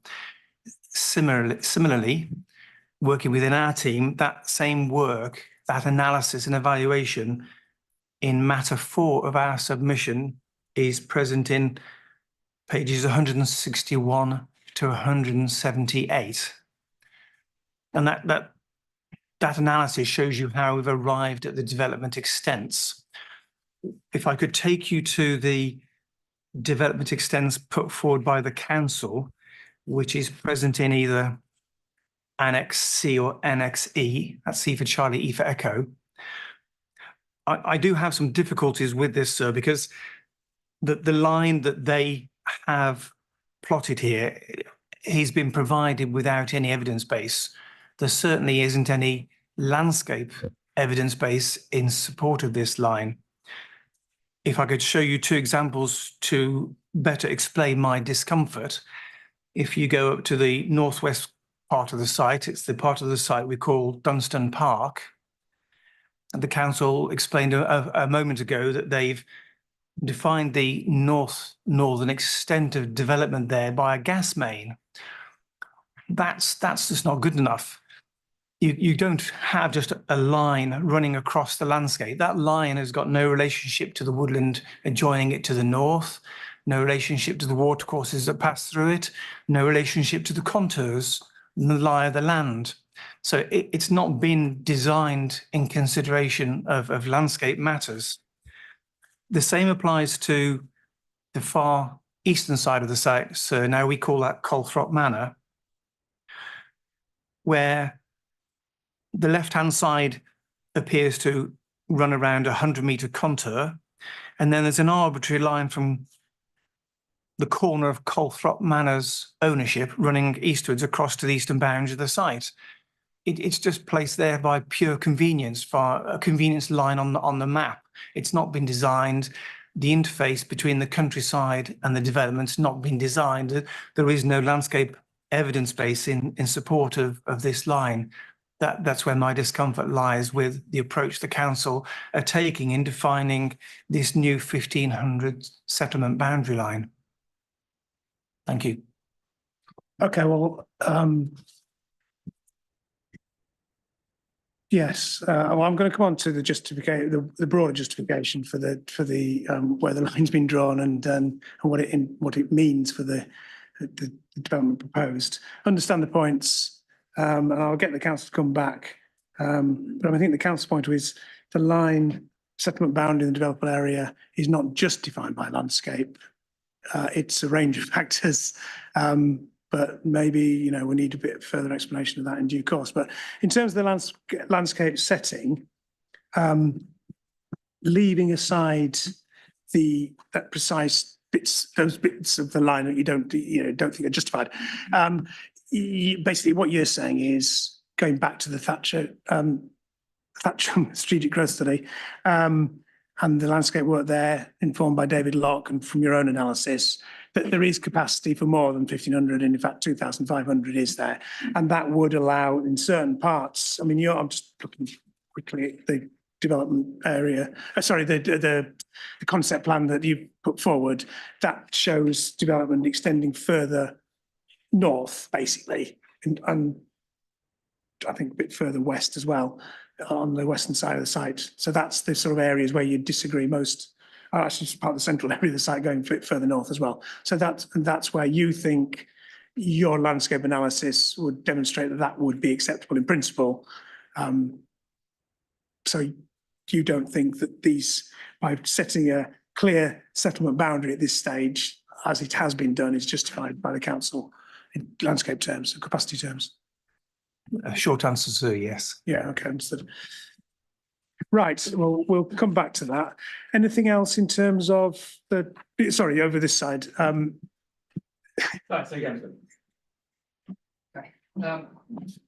you, sir. So I draw your attention to the representation that I made personally based on a Freedom of Information request. Firstly, there are two separate documents referred to by David Locke or commissioned by David Locke. The first being the Thatcham Strategic Growth Study and the second being the Landscape Sensitivity and Capacity Study, which was commissioned by them from Lloyd Bohr. So in that case, could I draw your attention to Appendix A1 of my representations, which is a Freedom of Information request, where the council states that they didn't commission this study. So it was presumably commissioned and paid for by a third party, presumably the North East Thatcham Consortium.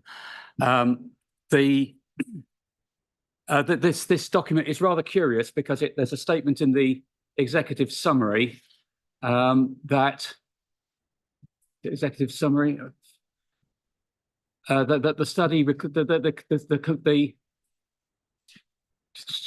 the project brief required the sensitivity of the study to be assessed on as a single tract of landscape and for the site not to be broken down into individual parcels, which seems a curious a priori requirement. There may be reasons why a consultant choose not to do so, but it seems odd that they would be instructed not to do so. And of course, that prevents assessment of the suitability of different parts of the site and therefore its capacity. I'm not sure if this is the correct point in the meeting, sorry to address it, because that overlaps over a number of things. but I also have I was unable to identify when I saw the proposed new settlement boundary, I was unable to identify the evidence within the documents that justified that boundary as well. I've since seen the cross sections, which are of course geometric. The consequences of those are not really described very clearly in the Thatcham Strategic Growth Study. But that I assume is where those came from. But there was no statement there was no indication in the the council's statement on matter 4 as to how they had derived those the curved part of the boundary. I would agree, having made a request to the infrastructure body that the straight part of it is the gas pipeline, which I sort of inferred, but there is no description of how the different portions of that settlement boundary were relate to the evidence base. Thank you, sir. Thank you. I think probably I've covered both. Okay, thank you. Councillor Reid. Yes, I'd just like to raise on the very far eastern part of the near the settlement, which is near Cox's Lane. There is residents of Midgham Parish, because there's 32 acres of Midgham Parish in that area that will be developed on. There's a gully called Oswell Gully, and it's my understanding that gullies are of particular interest not to the council on policy side, because they're also an area of particular interest for their natural beauty, but also previously for biodiversity as well. And I can't understand why that, again, referring back to the previous point, that this is seen as a blanket site when we've got individual areas of exceptional interest, like Oswell Gully, which is full of lots of different things within there naturally. So I'm just interested why that was never called out specifically, or gullies throughout the whole area. Just to be clear, so Cox's Lane demarks the very southeastern part of the site, and then there's a gully that runs north-south. I think I've got it on a map that goes down towards where the hotel is. Correct. Yeah. So you're saying the area between to the east of the gully up to Cox's Lane, are you saying that shouldn't be suitable, or? I'm somewhat surprised that that gully is even within the development area. And that I would consider that actually there should be a buffer zone around that gully, because it is of particular sensitive for nature. Thank you. Bucklebury Parish Council again. Yeah, thank you, sir. I mean, it's just a short point following on from North East Thatcham Partnership. I think obviously we heard a critique of what the council have done, but from our position, sir, within the evidence base in front of you, there's just not any furthering of the evidence other than just what's in the Thatcham Growth Study of a very high level constraints opportunities of this site. In terms of even a starting point for LVIA, it's never furthered from that. And there's nothing in front of you, sir, or us that we've been able to see that would set the development boundary anywhere. And that's one of our key issues, there's no other evidence in front of you on that basis other than critiques of what's happening so far. I mean, obviously the plan was submitted without this settlement boundary being defined and the developable area being defined. The development area was there were some designations on the policies map, which were described as country park, I think, public country park / public open space, that were in 3 areas at the northern part of the site. The effect of the proposed modification is to extend the area that's not developable in effect beyond what was shown on the submitted plan. So, I mean, the first question is the submitted plan not sound as it is by not in what way? Is it possible, given the further work, including more detailed landscape assessment work, to define the settlement boundary now? I'm going to go back to the council in a minute and just maybe talk through the boundary just to get a bit more clarity about which parts of it are defined by for how they were drawn. So, you know, a number of issues around this. North East Thatcham Partnership, in terms of not so much the policy wording, but this issue about the landscape evidence and what the proposed modification is now. Yeah, just got a couple of points on that. So Yeah. just on that specific point about the gully and the evidence and so on, surprised that it's in. If you look at the David Locke Associates work, when you go back to that, you'll see that that's part of the assessment, and the David Locke Associates work assesses capacity for 2,500, including suggesting certain areas are kept green and open, and that gully is one of them. So it was covered, looked at in some detail. So I think that's just wrong. But there was development between it and Cox's Lane. Indeed, but Yeah, in terms but of not the gully the itself. nature of the gully and its value and so on, it is correct to note that that was assessed in some detail, even by David Locke Associates. I respectfully agree, I think, with the thrust of one of the points that was made by the parish council about the absence of evidence for the now proposed development boundary. It's the point we've said. We agree with that. The one that was originally in the plan at Regulation 19, we agree with.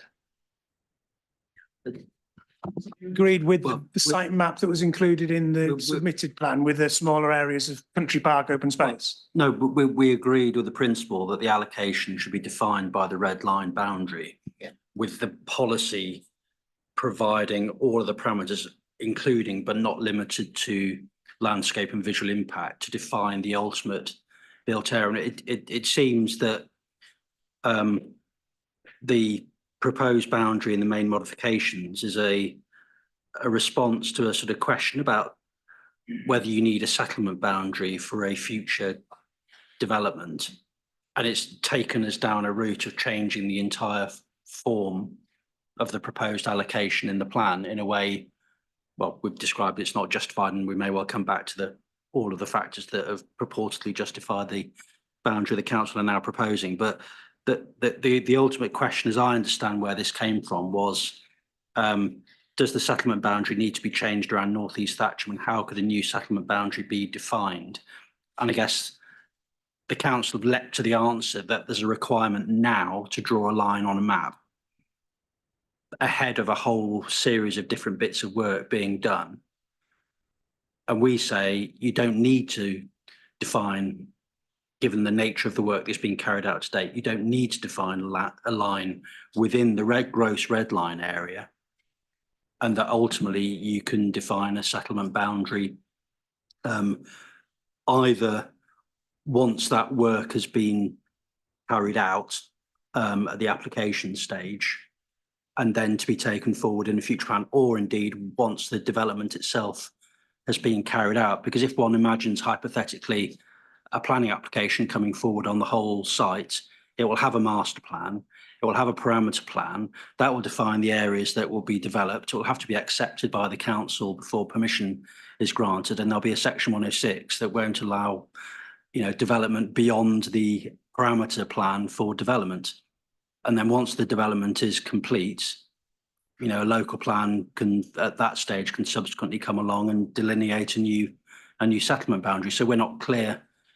It feels like an answer to a question that doesn't need to be asked, if I can respectfully suggest. The reason I asked the question was because the plan itself talked about defining the settlement boundary at some point. I understand the point fully, that now is maybe not the time to try and define the settlement boundary, given the nature of this policy and what it's trying to achieve, and that there are ways. The answer to the question could have been straightforward. We'll define the settlement boundary in a future review of the plan. Once all this is settled down and the development has been agreed and carried out, it's a red herring, really, the settlement boundary. So it wasn't necessarily the answer to the question I was expecting, which does suggest you've got to be careful how you ask your questions, because you should like to know what answer you want to get. Anyway, we'll come back to. We're back around again on this side. So sorry, I mean, just to provide some context, we raised this as part of our kind of Reg 19, and there was a disconnect and effectively a contradiction between the way that the council was defining Sandalford Park and the way that it was defining. So that we kind of raised this as an issue, and we felt there should be consistency in approach to this, and from our position, I don't think it is a red herring in terms of the settlement boundary, because if you included all of that land within the settlement boundary for North East Thatcham, you would have all of that site within effectively Thatcham as a settlement at the top of the hierarchy, which in our mind would absolutely put pressure on further expansion of that after development's been made. And I think to have a situation where you then say, right, we'll build the site and then you would come to a further plan review, I just don't see that being an effective policy. And that I think the way that we're heading here is the way that we would like to see it being headed. I take it it's not the way that North East Action Partnership want to see it going. I understand their position, but I think you have to have that certainty on what the plan in front of you is doing, the number of units that it's allocating and how it's allocating them, and where all the other infrastructure is going to go. Yeah, understood. I've got some questions very much about that. Yeah, okay. Mr. Pike. Thank you, sir. Just an observation based on the comment made by the North East Action Partnership, where I understood that they said that the gully was unsuitable for development on ecological grounds, which I understand, according to the definition that the council has given for the settlement boundary, means that it should be outside of the settlement boundary. So I think that's yet another indication that the settlement boundary, as currently defined, is not based on a full set of evidence. The North Thatcham Town Council at the Reg 19 said that it was premature to change it from the position at that time, and I don't think there's any evidence since then which justifies any particular change that's been proposed. Certainly in the Matter 4 statement. Thank you. Okay, understood. Right. Mr. Fry. Yeah, just a very brief point. Sandford Park's at a different stage in the planning process. It had Well, the SPD had been in place, SPD and all of that kind of stuff. And if you were to take that approach, the settlement boundary you'd use would be the David Locke study boundary. But in a sense, that's the only evidence in front of us that actually defines that. We're not advancing that because we say actually the right approach was taken in the plan as submitted in the different solution in terms of the red herring question. But even the Sandford Park case illustrates that even where you've got an SPD worked up, actually when the planning application comes in, they've had to change the boundary again. Exactly right. The difficulty of doing it. So just going back to your point, the option would be to leave the settlement boundary as it is in the core strategy, i.e. this allocation's beyond it, and then say, so that potentially addresses the point that Bucklebury have made. Or you have to have enough certainty to be able to say, right, we're going to draw a line now, which is the development limit. In effect, that's where you could have drawn the red line, but we're not drawing the red line there because we want to make this provision of the green infrastructure beyond it. Thank you. So my recollection, moving ahead to Thursday for Sandleton Park, is that the settlement boundary excludes the areas designated as country park. It does, but and then therefore the SPD, I think. But I think the settlement boundary also does, and therefore this is a contradictory approach, and so it needs to be consistency. Thank you. Okay, so right. Just to finish off, we will come back to the development boundary because there's some other issues I want to talk about and how it relates to it. But just in landscape in general terms, do you want to talk me across the site from west to east or east to west about the curvy lines, the straight lines? Sorry if you weren't expecting to have to go into this detail, but you've heard it'd be helpful to have that sort of clarity. So I know it's late on in the day I've got the information we used. So we started off by taking the Thatcham Strategic Growth Study information, which talks about the 100-metre contour to the east and the 105-metre contour to the centre and the west of the site, and used that as a starting point. We then also, as you've mentioned, we used the pipeline that is to the north of the site as another sort of line to consider. And then based on combining that with the contour line, sort of giving what would be a suitable place. Could you actually develop the other side of the pipeline? Was there enough land, that sort of thing? And we decided that it wasn't going to be an appropriate place, in terms of access and the need of buffers over the pipeline and things to actually provide enough space at that point, and the need to retain a swathe of green infrastructure buffer across the top of the site as part of that sort of green area which again goes back to the Thatcham Strategic Growth Study. Again, in the centre of the site, it follows the contour line. And then again, the pipeline comes in just next to the ancient woodland that comes down into the site towards the centre. And that's where that line's come from and uses the contour line.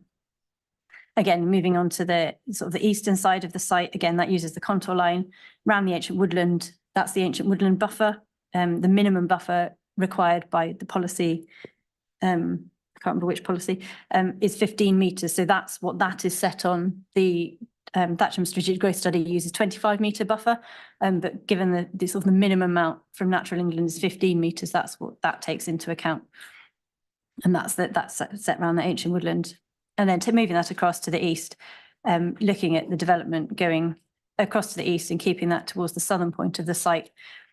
Part of the reason for doing this again was comments made about the site capacity being at 2,500 previously and having reduced that down to 1,500, but still leaving the same site area.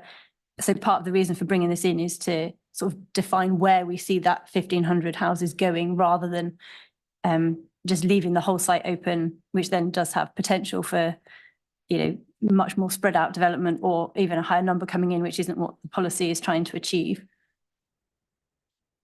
So when you'd referred to the density pattern book being part of the evidence, that's working backwards from 1,500 being what you're trying to achieve? No, we've taken the site, so that developable area, we've taken that area, we've used the density pattern book formula to then work out what that would provide on the site and taking into account land take you need for a school, medical facilities, all of that has all been taken off. That pipeline was mentioned along the southern area of the site. That's also being considered as a bit that would need to be taken out of that developable area. So that developable area gives approximately 1,500 dwellings on the site, taking into account those bits that need to be taken out, but allows for flexibility for where things can go within that site without sort of being too prescriptive. So I'm just going to work my way back across the site from east to west. The first bit of the boundary is from well, you've got the very southeast bit extends to Cox's Lane in effect, and apart from the hotel. And then there's the issue about the gully, but that's something that would be dealt with through site layout. So then you've got the first line, which is pretty much a straight line, which goes from basically the gully, I think, west to the corner of, the map I'm looking at is this site map, site visit map. So it's as good as map. So I've got a line that goes straight across to the Colthrop Manor red line exclusion bit. So what does that straight line there follow? Does that follow anything other than? No, that line is just a line to try and keep that sort of northern part of that area of the site as a more sort of cohesive area altogether, and try and limit the impact on the Colthrop Manor farm. So then you've got the Colthrop Manor collection of buildings, and then beyond that you've got a curvy line which goes across west to the woodland. And that is a contour line, is it? Is, yeah. And that's the 100 metre contour. Yes. And then you've got the buffer zone around the woodland, and then you've got a line that's nearly up to the red line allocation. But so that's a combination of the contour line at 100 metres and the pipeline that goes across. So is that below the 100 metre contour line then? I think it's marginally below it, but not significantly. Essentially it's 100 metre. Yes. And then it drops down. That's the 100 metre That's contour. what this sort of wavy bit here is the contour line. 100 metre. And that continues across to Hartsill Road. That's right, contour all the way. That's contour all the way. And then the contour bends back up. Yes. And then there's a straight line. Which is the pipeline. That's the pipeline. Yeah. And then the northwestern part of the site is excluded. Again, is that the contour? That's the contour line. Contour line that comes down. And then the ancient woodland buffer around the little piece of woodland. A little bit of ancient woodland buffer. Yeah. Okay. So basically it's pretty much all contour lines apart from that pipeline at the northwest and then this straight line to the east of Colthrop Manor. That's correct. Understood. Right. That maybe provides a bit more of a clear explanation. Any comments on that? Yes, please, sir. I suppose first and foremost that we've not seen any evidence-based material from the council that supports the description that you just received. And without wishing to pull teeth on this, could I ask you when you have some spare time to refer to the figure 50 in the Thatcham Strategic Growth Study? It's an A3 plan, which is the culmination of all of David Locke's work. And there's such a disconnect between the description you just received and what's David Locke have drawn on that drawing. So if I could invite you to analyze that figure 50, which is on pages. I've got it in 62. front of me. This is the development concept plan in effect. So if you're just looking at page, I won't take you through it in as much detail, but unless you'd like me to, but if I just take you up to Dunstan Park, where you started that analysis a moment ago, and you can see development goes quite close to the far western boundary. So it doesn't stop at the boundary line we've spoken. When you come across eastwards, there is development north of the gas pipeline. That was not picked up on by the council. So there is a completely different set of proposals there provided by David Locke, having done all the analysis work, which is quite different from the contour analysis. It wasn't constrained by the contours as it's been purported in that description you received a moment ago. Yeah. So I think what you're telling me then is that there is no logical reason why the 100 and 105 contour line needs to be a absolute barrier, because a more nuanced analysis, which you're saying David Locke carried out. It's far too simple, sir. So back to where I was about an hour ago, probably, the landscape and visual impact assessment work that still needs to be done is something that would either use the David Locke analysis or build on it to inform the actual master plan that need to be put in place, rather than just relying purely on one factor or two factors in essence, a contour line and a pipeline. I think there's far more going on that site with visibility, trees, water courses. It's a far more complex picture than one contour line. Yeah. So if you were to draw a developable area, you say that the best evidence for that would be that map 50 in the Thatcham Strategic Growth Study. Yes, sir. Yeah. Okay. Understood. Thank you. Right. Okay. Right. Anything else on this landscape issue? Yeah. So it's just going back to those bits under 4.8, if we could take those now, or is it we moving on to that? Sorry. No, I think I might leave that now till tomorrow. Okay.